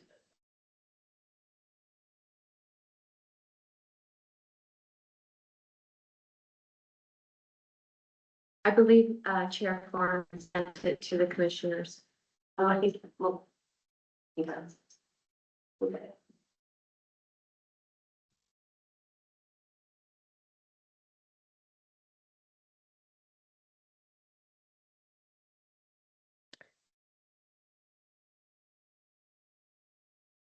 You can see that. Okay. Oh, beautiful. Wow. Okay, so, thank you. Originally, we asked for that permission to extend this canopy on this side and add a ramp. That was granted. The owners have since made an important business decision. Right now, you go in to both the market and the restaurants through a single door. That's caused a lot of problems, especially when they're busy. So they came to the conclusion of what would really make sense would be to retain the center entrance for the restaurant, which would then have two means of egress and handicap access, and to add a new window up, door up at the corner adjacent to this existing window. We take out a painted window, and this is actually the sidewalk comes up, so this would be an at-grade entrance allowing handicap access there. So they simply partition off the common entry here, and that would become the restaurant entry, and then that allows the market to function separately, have separate hours, et cetera. So we can move on. Chad, are you controlling this? Yeah, just go down. I'd probably go right to the elevation.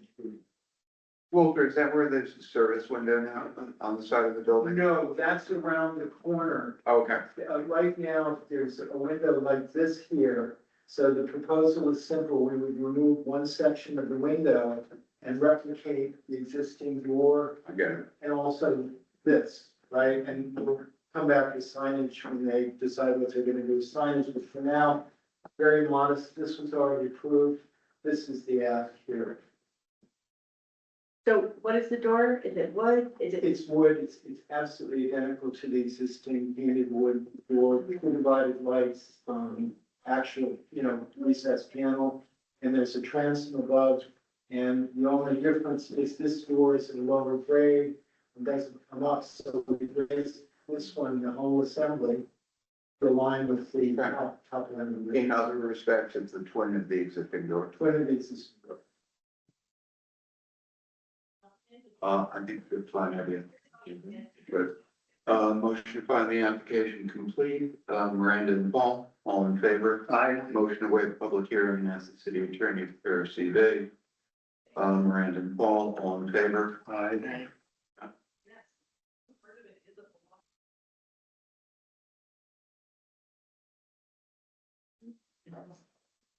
Do we want to go to 30 Union or back to the two presentations for that were part of the public hearing? Thoughts and feelings? What is? 30 Union is a continuation for the. That was the demo new garage proposal. And is there anyone here from 30 Union? Yeah. Okay. Oh, no, 30 was Is there anyone online to speak to 30 Union Street? the one that you told them to go back and do it. Well, yeah, they had a proposal that that was an alternative, I think, to what they presented the first round. We asked them if they had something in their hip pocket. They did indeed. And we asked if they could come back with the owner and finish this up. Which didn't happen. So There is no one here to speak for 30 Union, Okay, great. and I have not received any new packages unless, Let's go back then to the public hearing Okay. and, we started with, I think, 26 Warren Street. The Yeah. addition and the dormer. Let's go to that and see if we can deliberate on that. Maybe I can ask a question. This application, there's a lot in here, Walter. You're seeking all of it, like there's addition, there's alterations to the rear. And then there's the front door, but Yes. there's nothing else, you're not requesting anything else to be altered to the front other than the rear, No, other than the dormers? Are you changing the pitch of the roof? no, Okay. I mean, I'll just give, since I have the floor, I don't think we ought to approve those front dormers. I simply believe that it changes the building, not that there are not federal style buildings with dormers like that, you've shown us plenty. But I just think that alteration to this building is too much for this, for given its history, given how historic it is. I would have no problem with anything else that we saw today. What do you have to build out in the back, John? And that concerns me infinitely less than those three doors. Okay, okay. Other folks, different views, other views? No, I would agree with Don in the way this building is described, you know, in the document from 1985. I can appreciate that some of these homes were built with dormers or had them added on. I think what we're looking at here is preserving one in its original form that doesn't have the dormers added on, and it is considered a contributing structure, which, you know, it's a little bit, you know, it gives it additional strength as a contributing structure. So I don't think I have any problem with anything else we're talking about on the side and the back, but I think those windows. I'll try to thoughts and feelings and disagree. Walter, the piece on the back, it kind of relies on the dormers working in the front, right?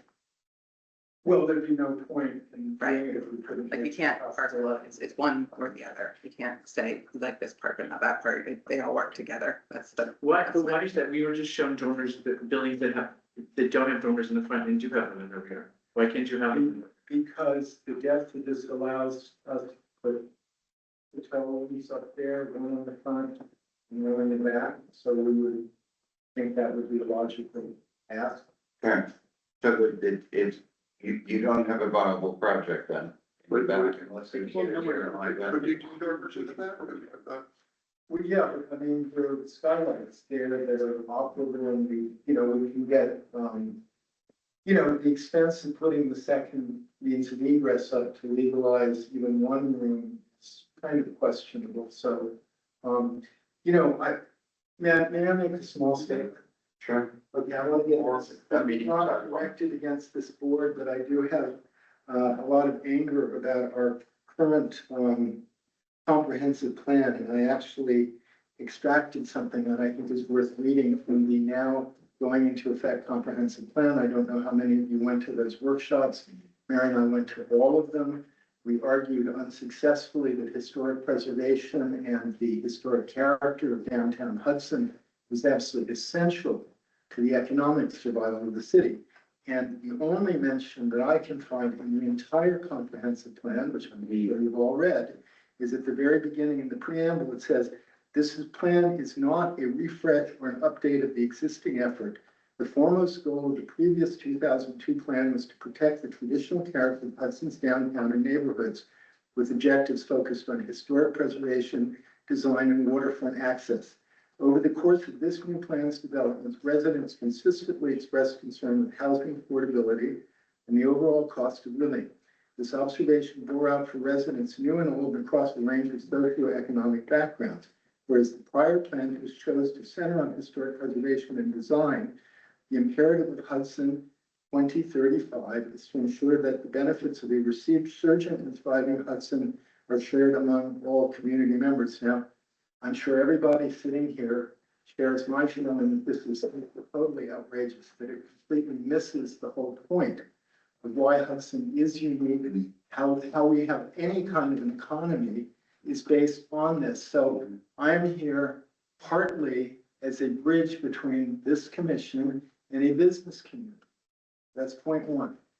Point two, which also kind of rankles me, is there are a lot of demolitions that take place in Hudson, and they happen for legitimate reasons, but maybe the motives are people let things sit there for a long time, they fall down. When things are replaced, they're replaced as contemporary buildings with a nod to Hudson's past. I won't embarrass any of my architect friends by calling out which ones I think are most outrageous, but my personal feeling is this is going to a party in the wrong set of clothes. Okay, that's point two. Point three is when Notre Dame burned, this is my favorite, the great chancel of the crossing, that amazing thing that collapsed, they had a competition to replace it. People went insane. The French government intervened. There was no question that they were going to do anything new.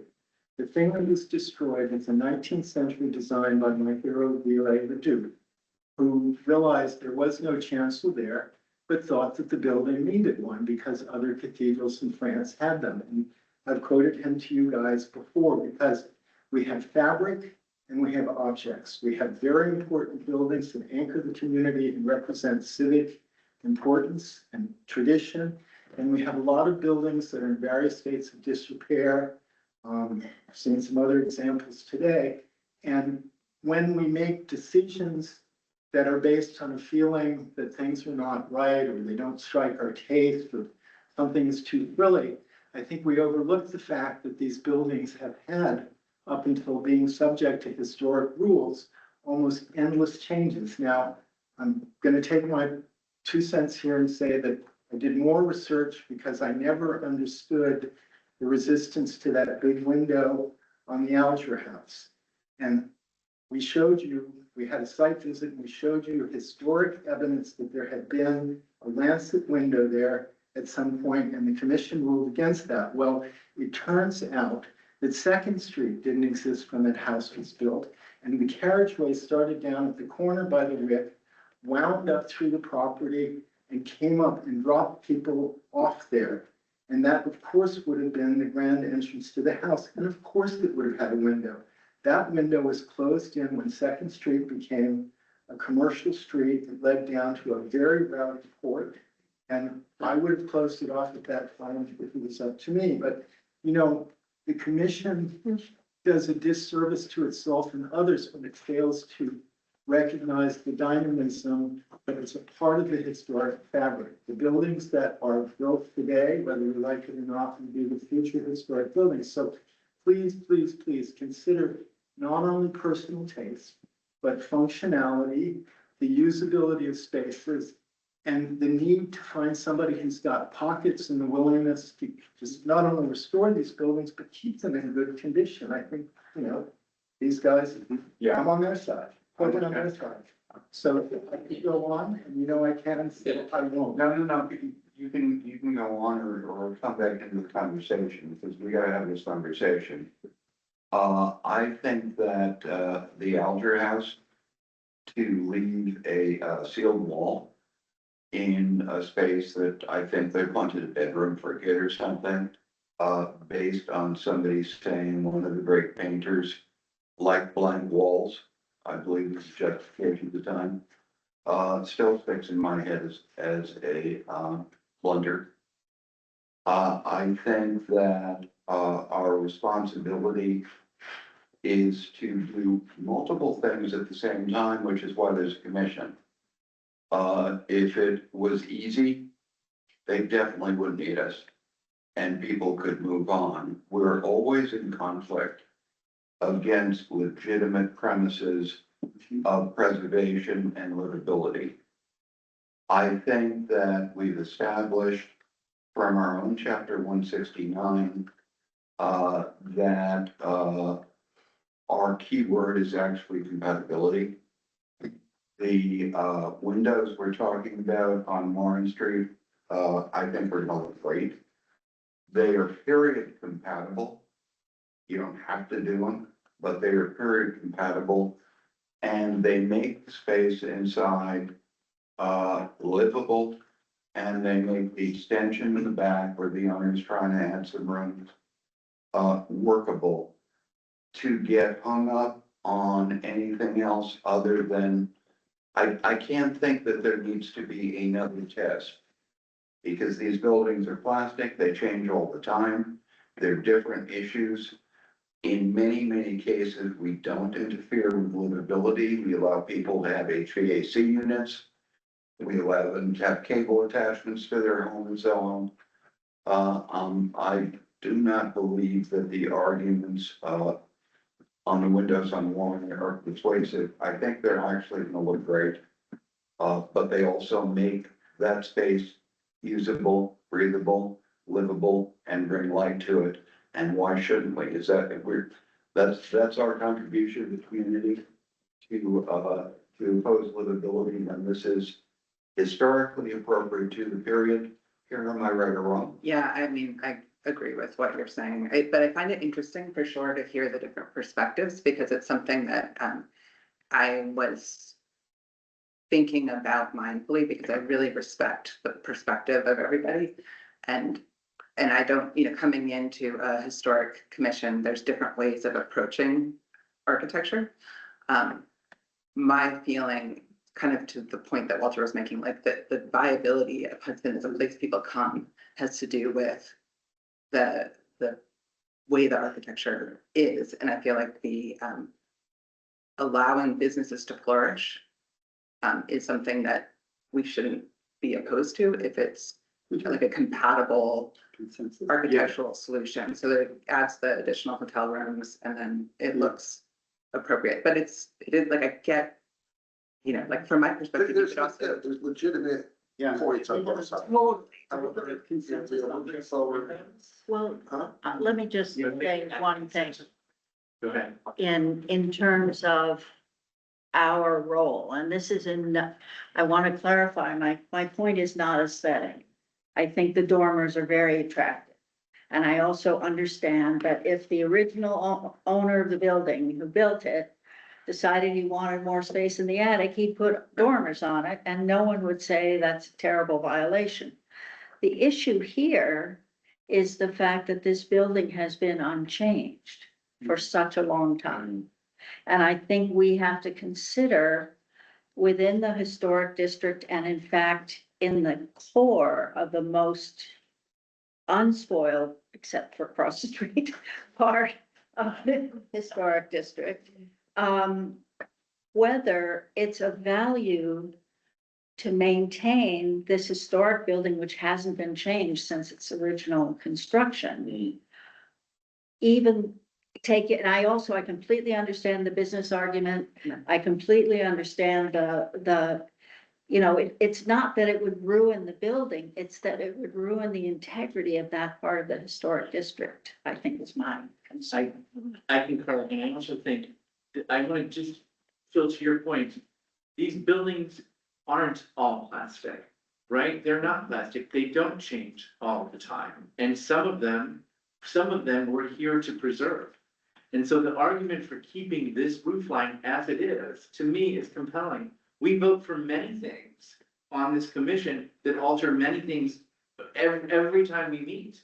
But there is the occasion where an important roof line or an important element should be preserved. And I think, I believe this is one of those. And it's not a question of aesthetics. I've seen many things go through this commission that would perhaps not meet my aesthetic interests, but those are beautifully designed dormers. I don't even think that's a question. I think the building would look great if it weren't already this building that has survived for this period of time and we weren't a preservation commission. Why are we pulling on just one lever? If those dormers bring life to that building, they enable that owner to succeed more rather than less. They are aesthetically pleasing and well designed, and they're compatible with the period. The lever that we're leaning on now for justification is, well, for reasons unknown, probably because nobody liked or cared about a lot of that space for years. I've been a neighbor there for a long time, and until David moved in and tried to fix it up with his own two hands. That building had not seen love in 70 years. So we have a hotelier comes in. Whether it's love or money, they're very similar in experience with money. And tries to make a go of it, and this is part of that solution. For Pete's sake, that is now that what we oppose. That makes no sense to me. It is only by accident that building was not raped and pillaged like the entire block across the street. But it wasn't. And here we are. I And this- understand that, will be but- loved, whether it is normal. But it's not an act of God, it's an act of humans. And another act of humans is when they take over a building and they own it, they want to make it work for them. Both are acts of humans, not God did not determine that that was pristine. The owner has a chance to give a go at his business. And it's compatible. To use your words though, why do you need us? Why should we? Because we deal with our cases, these are our cases. If it's. Oh, come on, If it's purely appropriate and it serves a business interest, we should just approve it. I don't think so. I think the fact that this building has survived and is a remnant, it is in of itself a reason to preserve it. Like, there's no reason to change it. We're not unpreserving it, we're doing something that could have been done at any time that's totally compatible. There's that goes before. I mean, we killed the whole floor of the Alger house by not letting that window cut. Yeah. So we're gonna do this to make up for the Alter House mistake. I just want to call out, like, when you say, what are we doing here? What Walter's proposing, like, that's why we're here, right? Is because what he's proposed is actually an elegant solution to an existing historic structure. The shit that's out there, right, is atrocious. Like, it could be so ugly, but he's done an elegant job of matching an extension to the existing building. So that's one of the things that, like, this group helps make happen. Well said. I want to answer that why We understand that we're here to help people get their projects done. the building's never been We're touched. not here for preservation as an abstraction. We're here because this is a lively, robust city. We want people to get their projects done, get their businesses run, get their homes built within the context of the code. And that's exactly what Walter's proposing. I agree with that. Well, It is- robust. Can I It is ask a a slippery- this is slippery slope procedural now. question? No. Because I'm usually more on the liberal side, but in this particular case, I feel a case for preservation. We are the Preservation Commission. This is it. There are a lot of things that are sort of iffy. But I want to ask, because I also think there's two responsibilities here. Our job is preservation, as I see it. And I do think we should help people get their projects done and for the most part. 70 a year, and we help people get their project done. And almost never do we say no. So I agree with that. Preservation and responsible renovation. Yes, exactly. But the business issue here, which I think is very, very important, I'm not, setting it aside. If we were to deny this application, could Walter appeal to the common council on a hardship basis, saying the business needs to be able to operate this hotel and it's not viable without 2 extra rooms? And let the city decide the business question? Sure, he could appeal, but I think that would be damaging to everybody. Why? We would be doing our job as preservation. Well, I don't think we're doing our job. If we can't tolerate some windows that are totally appropriate. I don't feel that's our job. I really don't. Anyway, shall we vote? I mean, Or do we go to God? We want to differentiate I agree with Phil. There's doing nothing because that's the way it's always been, and then Hudson's growing and it's moving forward and it has to evolve. And if it evolves responsibly, which I think these dormers would be appropriate, I'm okay with that. All right, so is Jeremy allowed to vote? If He is allowed to vote and he's still on apparently. All right, so do we want to So take a Jeremy, do you have thoughts or feelings? Yeah, I mean, I'm equally pulled in both directions here. I understand both sides of the argument. I was leaning initially towards saying no to the dormers. But after hearing some of the other arguments, I feel like I'm kind of sitting somewhere in between. I don't know, I'm gonna have to make a decision when we vote, but I think my challenge here is that what is our remit as what is our remit as a group to make these determinations?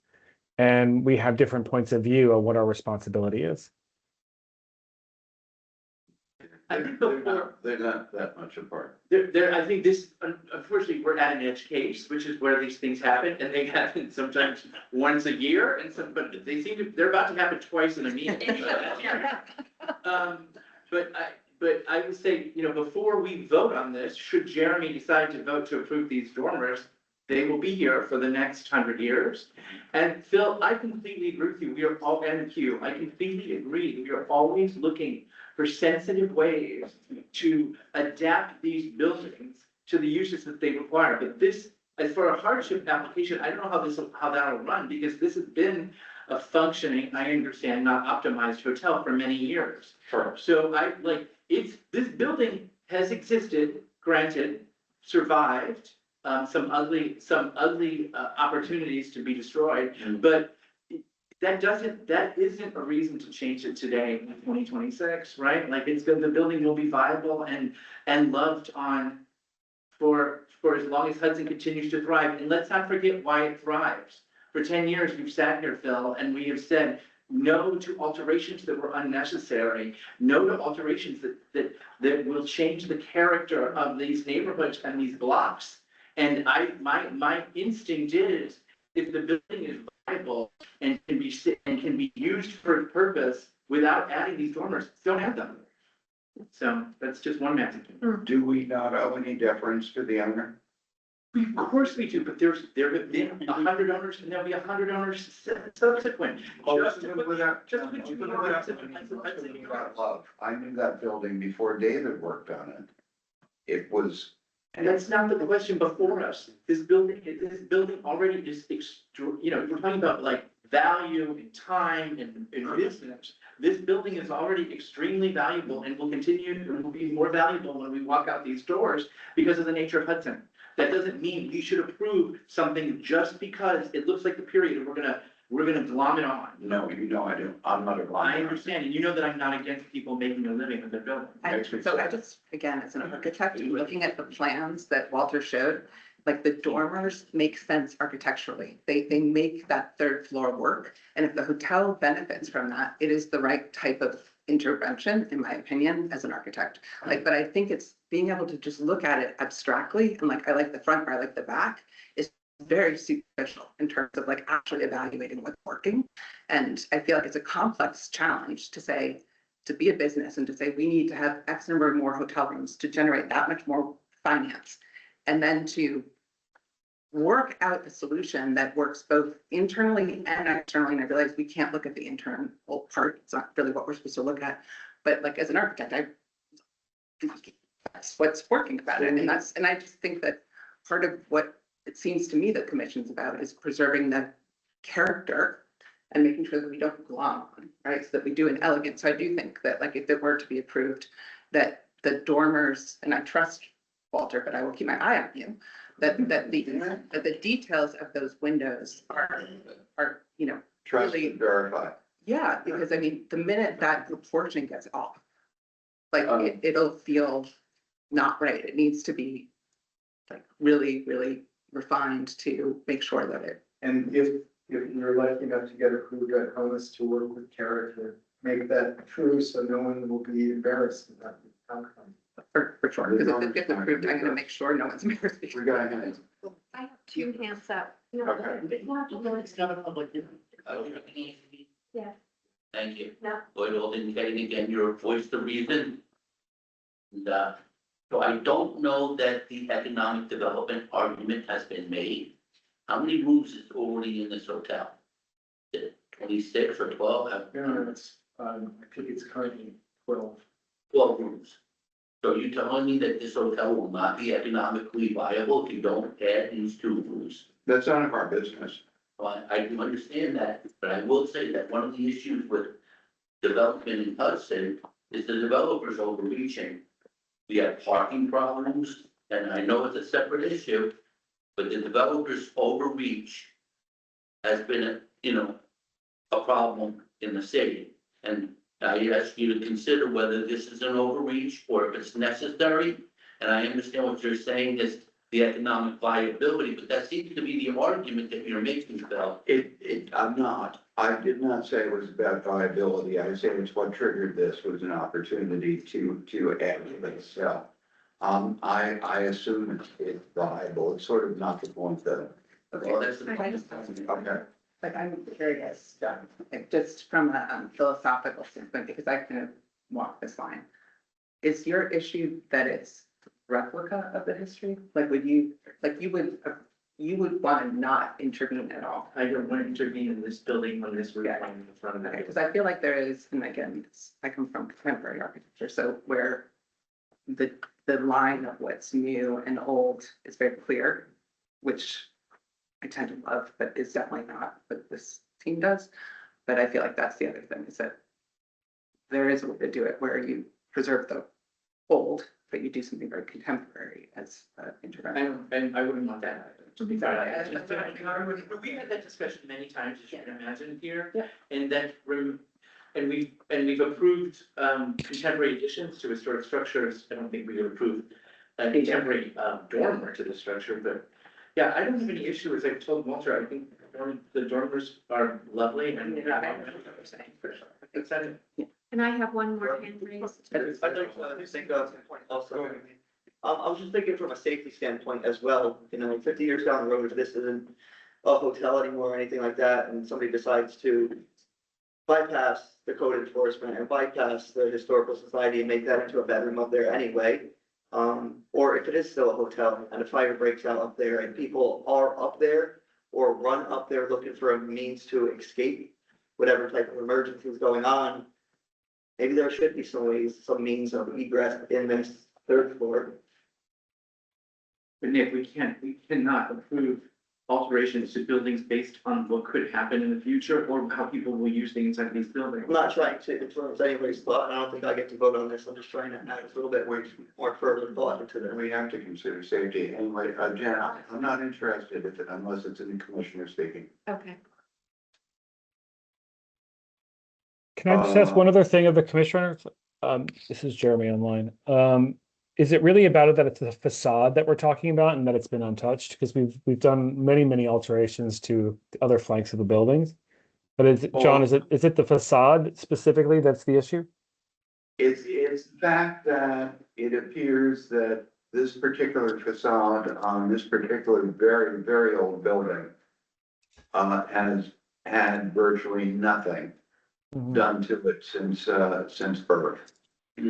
So we're looking at what is probably relatively unusual, and maybe it's a lie, but a relatively pristine facade that's been unaltered for quite a long period of time. I would also argue the building has not been terribly successful for quite a long period of time until the last 10 years. However. Jeremy, I think that question was to me, and I completely agree with what Bill said, right? It's this building, it's this facade, it's this roof line, it's the historic nature of this. It's not every building in Hudson. I actually think it's gonna look better with windows. That is the question before. I knew that. I was just trying to prompt you, John. Are we voting on the whole schmagegi, the front and back? We might as well. I guess we are. All right, we have a motion to find the application complete. Yeah. All and you, all in favor, and so be it. Yeah or nay? So motion to approve the CNA? However you want to put it. Denial. Who's in favor? Let's just look at it. We can figure out the vote. Who's in favor of proceeding with the plan as proposed by Walter? I got it. Kara, Jeremy, you, We say. Phil. Yeah, do we want to? You want to do it by name? Yeah. Let's go around. With an I or a nay. Jeremy? Nay. Seriously? Either I or sending it. Bill, you're public safety. I don't mean to gerrymander interfere in the election process, but Jeremy. Voting. Okay, so Jared, Jeremy's in. who's calling the roll? Are you doing? Jeremy, Commissioner Steins is a nay. Okay. Kara? I'm a yay. Aye. Aye. Baron? nay. Nay. Nay. I think it doesn't. We have four nays. The ayes have it. No.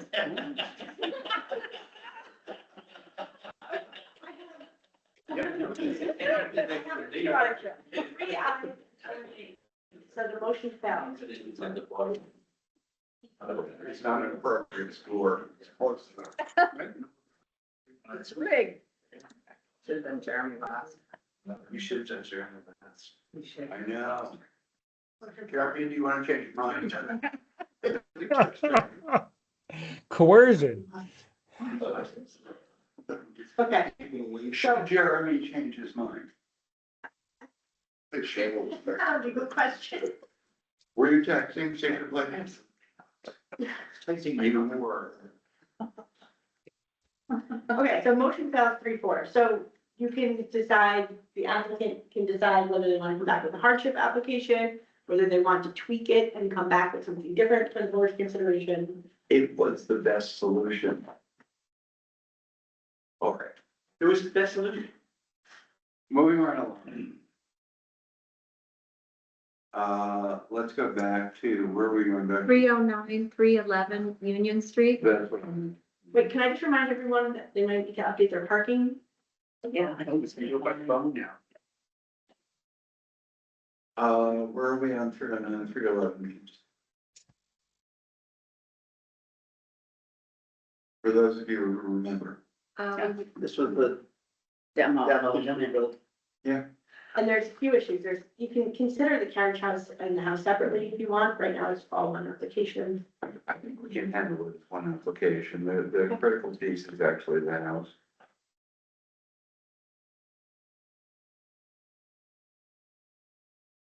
This, I think, there's a difficulty here that we just need to put out on the table, which is, as I think the applicants mentioned, all too often, people do demolition by neglect.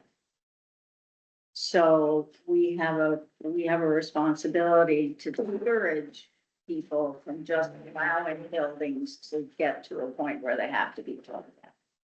On the other hand, this applicant has shown that they're really interested in renovating old houses, and they went to great lengths to find out the history of this house, to have it checked by an engineer. It still hasn't, but it's possible that the code officer could go there and condemn the building. I don't know. That's a possibility. But I really do think in this case that we shouldn't force them to go to the end of the earth to restore this building, which I also think is less of a contributing building than the building we were just talking about, and that makes a difference in my thinking. It was workman's housing. Yeah. And they're doing something that is within that genre and pretty consistent with what we see all across. And my read of what corporate engineers were saying and what code enforcement was saying is not hardship, which usually means financial. It's doability and safety. And there was no indication that there's a safe way to work with the space. So. Yeah, look, we all get it. You know, we're pretty passionate about preserving Hudson. That's what we do. You know, we're the Preservation Commission. Taking down the house is not our first choice. Taking 4th Street, you know, the hotel. Ready to say those two buildings are not being taken down for all the reasons, because they can be saved. But from a safety issue, you know, this is not just your engineer. Yeah. It's our own code enforcement. The house is not safe. It was built probably not safely.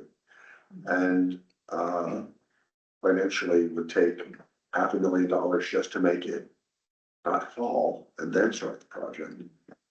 You know, as old and original as this building may be, you know, it doesn't seem viable. You know, this is one of those big black states where the house is at a point where saving it is probably not an option. So I would probably, which I don't usually do, you know, lean to the side of taking it down. Because you don't want to see something happen.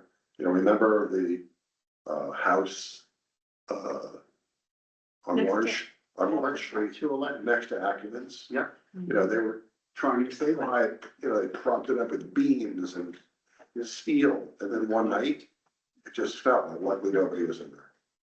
You know, that was a very, very, so that kind of went down by neglect, it hadn't been touched and so on. So that's where I am on this.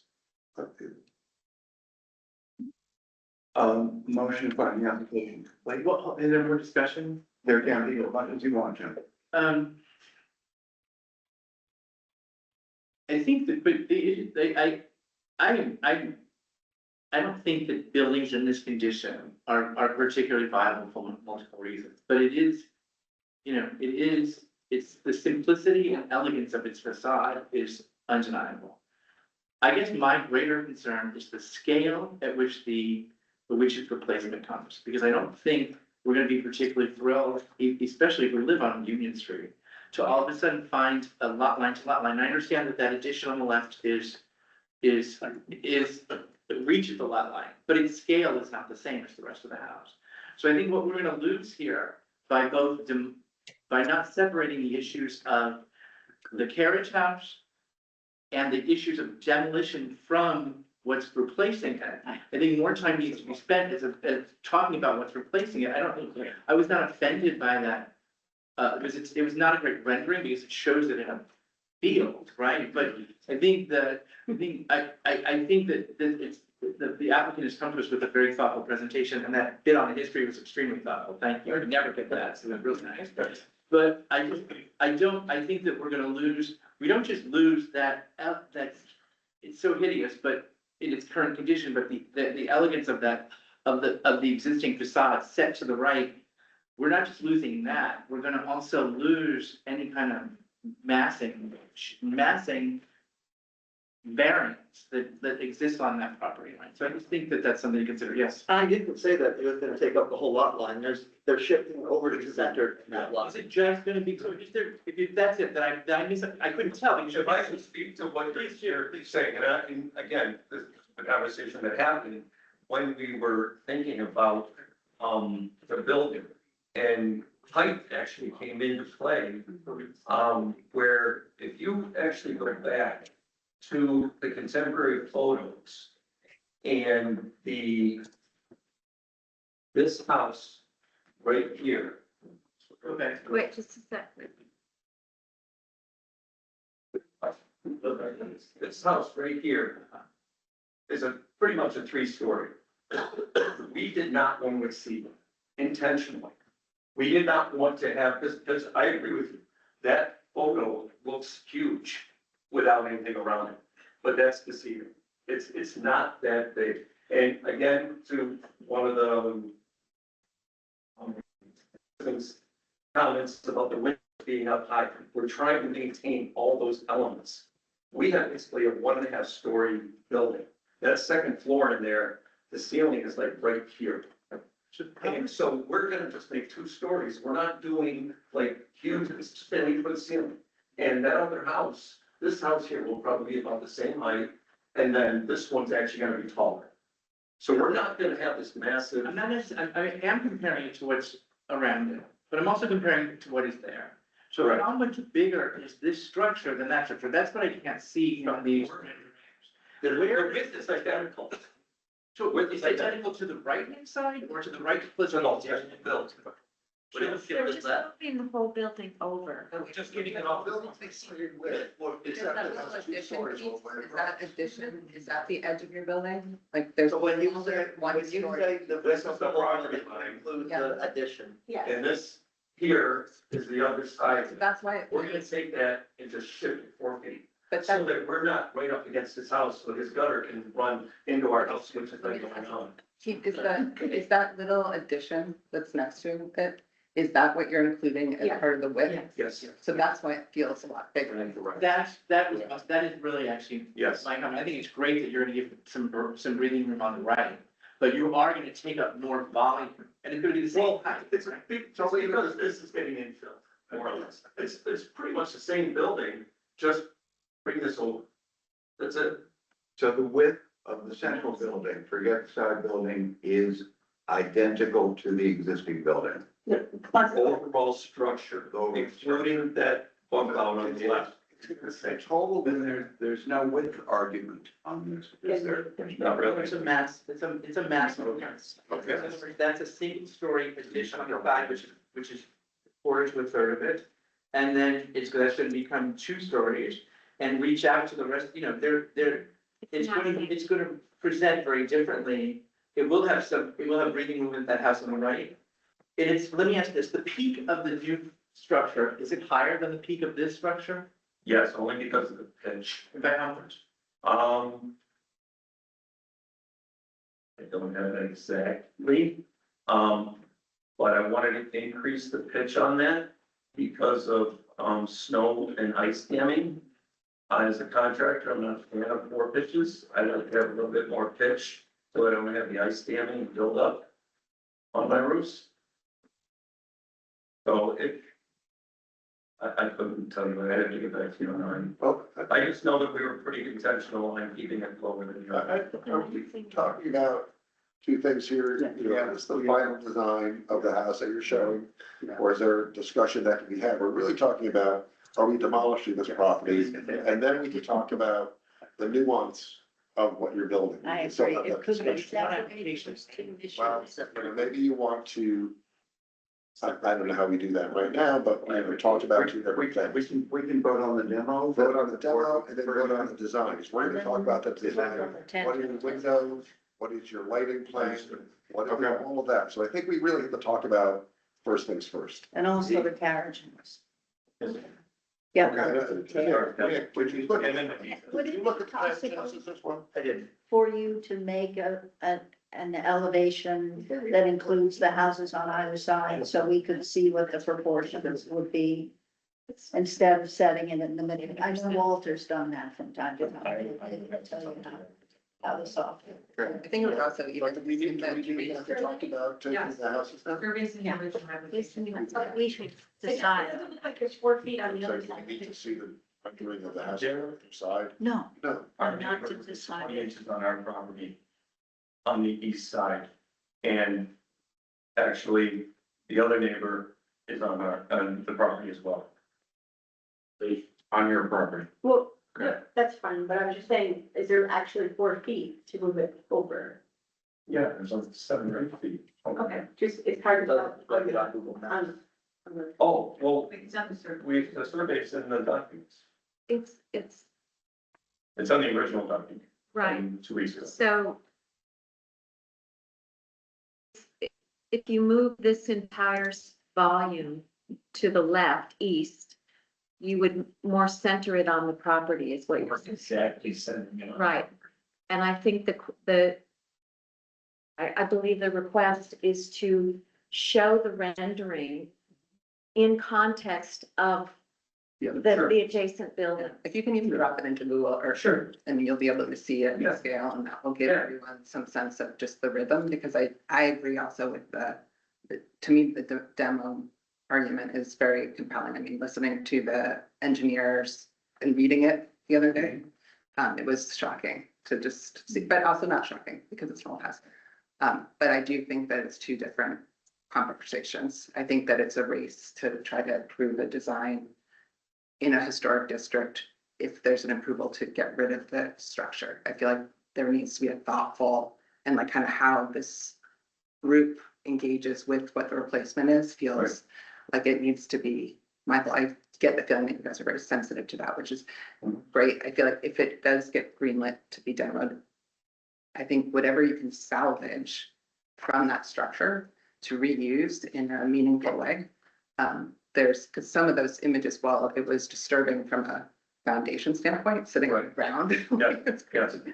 But some of those timbers are quite beautiful and could be, yeah, they're all. But they need use and beneficiation. Yeah, I mean, just seeing like the way that it was going to fail and continue to fail, which I did think about in the code where it talks about there being issues with people neglecting, which clearly this was one of them, that you bought it. And I also feel like from talking to you guys last week that you bought it with that genuine love of Hudson, and we're very disappointed with the condition of the property. I mean, I feel like that to me was made a big impact. So that being said, Can we entertain a motion, specifically to, approve demo? I mean, I don't think we've ever approved a demo without knowing what's going in its place. And we've only approved maybe 3 demos in January. So I think if we don't have the answer to the first question, the second question, it's a mistake to vote to approve this demolition. I don't know if that's true with that. I think it's. I think it will make a difference. Demo out of the way and we can focus on the structure. Yeah, and we can, I think it, for the applicants, I think it makes sense to give them some sense of where we're going. And if we need to discuss in a little more detail. We should have an idea. Information, otherwise, why are they going back and spraying around the building structure? And ultimately, we have as a commission, they could do a design on this house or the current design and say, that's not really appropriate. We haven't really focused, frankly. So I mean, there are some we're talking about gross a much elements bigger we issue. talked about. We've approved or disapproved a lot of houses over the years that we've been together. This, here is taking down a house. We rarely do that. You rarely do. Have you seen houses in a similar condition? Like, is it comparable to other properties or? Well, we try to save one house. Usually something in this shape or close to this shape would have been caught by prey. Yeah, that's the, yeah. And that feels we confusing. would put a yellow ribbon across the front door. So I've not seen something come to us in this condition. Because it's usually from way back by. I think we have seen, if we look at, is it Nick John, who's renovating the street, that stunningly poor condition house? Allen Street. Allen Street. So we've seen 2 things. We have seen something in this condition. And we have seen someone renovate it and restore it. Well, that house, that is renovating the foundation. Yeah. Was it totally? There's no there there. I think, I mean, and it's terrible that this is your first meeting and we're dealing with a very rare. But it's exciting, no, it's fine, yeah, I'm looking forward to it.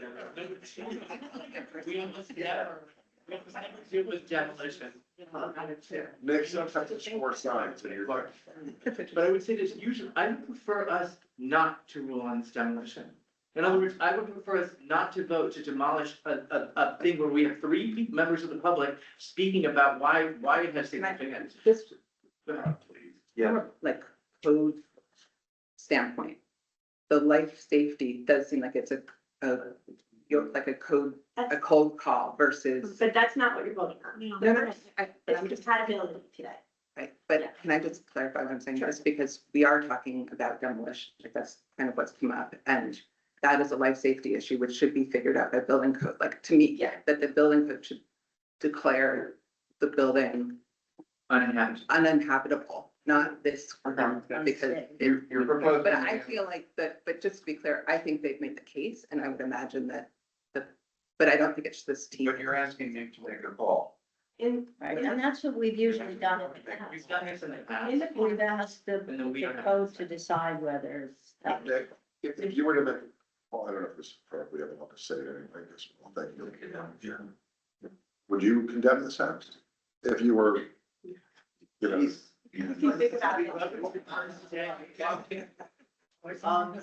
Yeah, no, that's something I'd have to look further into. I already told you my opinion on, how it should be handled from a construction standpoint. There's no way to rebuild the foundation on that house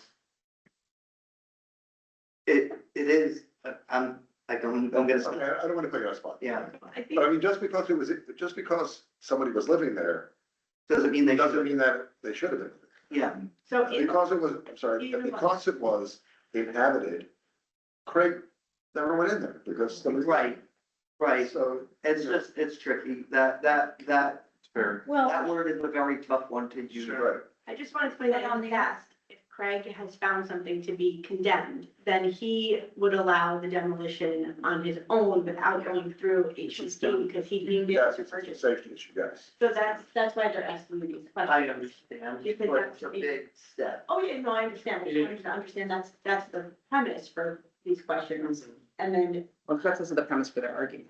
but in the absence of that, you know, this board is considering whether there's anything left retaining on this house. Is it, you know, Can I make that's a the, a statement? Since you know me, I've fallen my sword for this document, which is the Historic and Natural Districts Inventory form from 1985. And there has been a significant alteration to that building that somehow slipped between them. That house used to have chimneys on either end. And so at some point in time, a new roof was put on, and obviously those were loved. Wrapped in aluminum right now too. Yeah, and I didn't understand originally, when I heard what might need a new foundation, you know. But I think what I've seen today with everything that's going on with the rotten timbers and really the support of the house really does seem quite precarious. I think it would be fair for the applicant to assume that we're not going to stand in the way of demo, and maybe we don't have to take it further. What I'm not clear on is what the hell we're asking the applicant to come back with. And we need to iterate that if that's what's happening. You mean in terms of demo? No, Oh, building. well, you know, if whatever happens with the demo decision, if we vote on that today. It Whatever is happens. highly likely that that won't be the We problem. want to meet. Right, but I'm saying, whatever if you can come back with the exact design that you're doing, or we can have that discussion later, but you know, the first thing that has to happen is we make a decision on yeah, you know, what happens with the existing property. Well, I I think- hope we don't have to make that decision. I'm hoping you guys do make that decision. I mean, honestly, it would be much better left, in my opinion, to be put up for a vote for that demolition than such a harsh decision on my part. Well, I think though, there's another factor on the demolition point, which is that anything could be saved, right? If you're willing to put $1 million into just stabilizing it and so forth. And this is your dream house and you want to build it back exactly the way it was, there would probably be very little in the finished building that was there in the original building. But it could be done, but that's not what these applicants are asking for. If we have a motion, on predicate that contingent on approval of the building plan and simultaneously thereof, we move that the demolition will be incorporated into that program. That's all we're saying. Yeah, I'm not. Oh, Sure, it's a we get to that. reassurance to the applicant that we're not screwing. Right, right. I think the applicant needs to, and honestly, I'm saying this also to you because you're not deciding whether or not it's possible to save this building. You're deciding, is it safe the way it is right now? And is it even safe as a construction site? Or could it collapse on the construction? But also, That's you're not beyond deciding, you our. have the report from the engineer who's analyzed the structure, so that's what you need. And basically. but you've been in that basement, you know. Yep. So. No. Yeah. Actually, the process for the cities, usually it's a two-phase process. The first phase is condemnation. Yeah. Indication the building is not safe for occupancy. Then we give a public notice, give everybody 6 months to say, oh my God, it should be saved, or 4 months, or whatever the period is. And then if the condemnation stands, the building can get a permit to demolish. So it wouldn't put it on you to decide the building is demolished. It would only put it on you to say the building is not safe to be occupied. That would also make more of a waiting period for the applicant. True. I guess my question is, what does the applicant need to move forward? I mean, that's really what, and it is a fulsome proposal. We're acting as if it's not. It has all the pieces. The question is, do we want to approve part of it or all of it? But there is a proposal for the building and for the whole campaign, so. So that's a question I have actually for Kara, because the plans that I have, I only have the former set. They don't have details like the size of the windows, or the details of the windows, what are the doors? From my perspective, I feel like, they've made the, like, I do think it's typically the condemnation comes from someone else, but if it needs to me, the engineer report as an architect, I get it, it should go.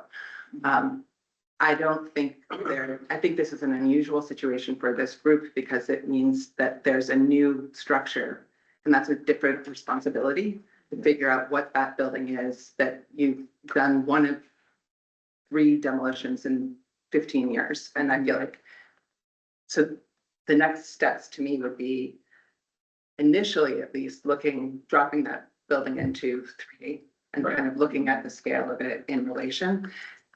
And then I think there's a couple different reviews that are similar to what you guys do for all the projects, looking at the specs for the windows, looking at the materials for the outside, I mean, because I feel like one of my concerns is that like that type of drawing could be very Home Depot, it could be very bespoke. And I think what you want, I could imagine this group would respond to is more bespoke, less Home Depot. But you can't tell that from what's here. So for me, there's To speak to that, in our original proposal, all those specs and the applications, we provided those specs. No, they're not in the packet I'm looking at. I don't see that. They're in the original, it shows with the windows, the siding. That's fine. No, I mean, no, I think fair enough. I think that, it seems like this is very unusual, right? The approving a demolition. So I feel like just for everyone's mental space, I think there needs to be, that gets approved and then the team needs to address what the project is, which then means revisiting. No one was looking at the specs when they were considering demolishing the building. So if the materials there, great. But I feel like the next step from my perspective would be looking at the context, understanding what you're proposing. I think it's super easy to do. Google Earth, just drop that 3 level you've got in there. And I think I would show comparisons of this is what it is, and this is what you're proposing. And I think even in that exercise, you may find stuff that you're like, oh, we should do this a little different, or this is an interesting way to refine it. And yeah. And I think you said earlier, Kara, are there elements of this building that can be retained? I think your decision to put the doors in the center, for example, was a very good one, and it helps. It's also the style of the rendering that makes it look Home Depot. But also the outbuildings, which we really haven't looked at closely. Preserving some sense of those wonderful barn doors that you had and the shape of these buildings is so generic. Yeah. And is there the possibility that you could just, tweak it a little bit so it's a little more in keeping with the feeling of age and the rest of it? I know you don't, it's new, it's gonna look new. Right. But just take another look at the details and see if there's anything you would like to change. I think we don't. Not necessarily from the house that was there, because we pulled everything we can from there. You're saying go outside of that and try to add. Yeah, and think more. about in context with the surrounding buildings. What would really make it feel like it belongs in that spot? And it could be you come back with the exact same proposal and that's okay, you're allowed to do that. But I think we have been so focused on the demolition question, we haven't really had a chance to analyze the rest of it. Right. And I think it would be great. I think we're talking about demolition or saving. And then the design and execution is another subject that we're not even really talking about. Right, and that's what we came prepared for, was to we were told to bring renderings. Yeah. Rather, we don't have. You did design, chest, We have, as a group, have to come down to your. If you guys get the demo approved, that's a huge. Then you can go. Yeah. You gotta count your. If you want us to change the window size, sorry, that's, it's brand new, we can do whatever you want. Exactly, so. I'm not sure how to go forward. I still think. I understand people are, not now. Public is, out of it until we figure out what's going on. What do y'all think? I don't have a problem with saying that contingent on a proposal being agreed to, that we will agree to demo. I don't think it's fair to hang a scepter over these people's head and say that there may be another hurdle. Maybe code will condemn it. Why not just approve the demo? That's What what does I'd one? like to do. I think What would the demo I think we're doing the applicant a disservice. Would it be disassembled by hand? Would it be excavators? Estimators. Yeah. What would have to happen is that back building would have to come down, so we have access. So, So you would need to take down the carriage house so you can get an excavator in there and pull it down. Yes. Yes.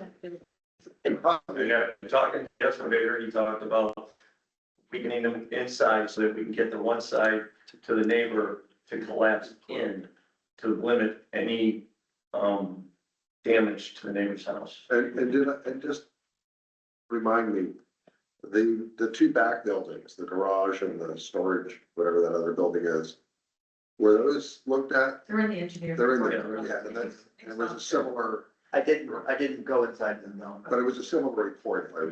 Yeah, I got it. Yeah. I would just say, I think in some ways, you've done a slight disservice by this meeting, which has got so much packed into it that we're on, some of us are gonna have to peel up, myself included. I do think I cannot vote to demolish a 150-plus-year-old structure in Hudson until we know what's gonna go in its stead, because I think they go hand in hand. That's just my opinion. but we're putting all the risk on them. We're saying that, we're not gonna tell you whether we'll approve demo or not, but please go ahead and spend another month on the plans. I think what the applicant came to get is a fulsome review of their current proposed building, right? And we're not giving them that. I disagree. Nothing can go forward at all without a plan to condemn, demolish, save.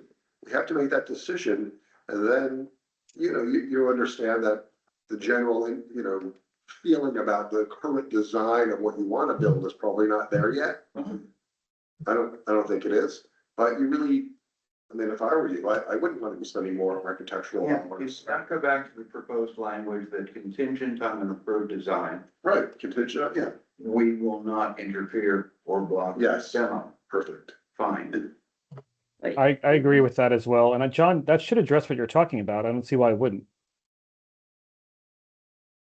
I don't know why you can't make it, I don't understand why you can't make a decision on part A without knowing part B. Let's see if we can get a vote. Okay. I'm gonna make a motion as follows, and I'll ask for a second, contingent on an approved design for the space that we've been talking about. The commission will not oppose demo as part of that process. Aye, and a second, all in favor? Aye. Good, Aye. the demo issue is out of the way. Wait. Is it though? I think it is. Wait, I'm sorry, Commissioner Steins, did you have a chance to vote? Yes, I said, yay. Great. Commissioner Barry? Yes, I won. Okay. My concern is that it's contingent on what we bring to the table, so you guys are taking responsibility about what dictating what you can build. No, we're not. It's, otherwise it's an abstraction. If we approve demo and you do nothing for a year and just leave a hole in the ground, there's gotta be a second step. Okay, I guess the I question think- is, can we get ready to take it down? That's, I guess that's. So that, can we go for a permit for demo? Based on the way that vote was worded, you Right. cannot do anything until you come back with, designs for the house that are in the form. Right, that's the That part I are- don't know. That's the way. This will get done. We'll get the ice. And I agree, I do. We'll be able to take it down when we get approval. for Yeah. what's going on. It will get done. The concerns that John had in terms of a better understanding of the volumes, the shapes and the space. Right. And how much area is occupied is totally legit and can be done technically. The concerns that other folks had, which is we really didn't pay a hell of a lot of attention to the outbuilding. Right. And is their way of showing that a little love is absolutely legit. And then there's physical specs and materials. It will get done. I feel like you guys got such a win. You should really feel good. It's unlike game, but. Don't do anything yet. I'll say that. To give an opinion, not today, but to visit the place again. And give an opinion about its safety. Because that really is. If the construction is going to, would the house fall down? Is that meeting adjourning? Because I have to go outside. Yeah, we'll talk about it another time. John, is that you leaving? It is, I have to leave. Bye. He's had it. Are you taking Jeremy with you or is he staying in our district? Give one his vote. Commissioner Steins is still with us. Move a motion. I motion to adjourn. I'll second that emotion. Meetings adjourned. Turn off the pleasure.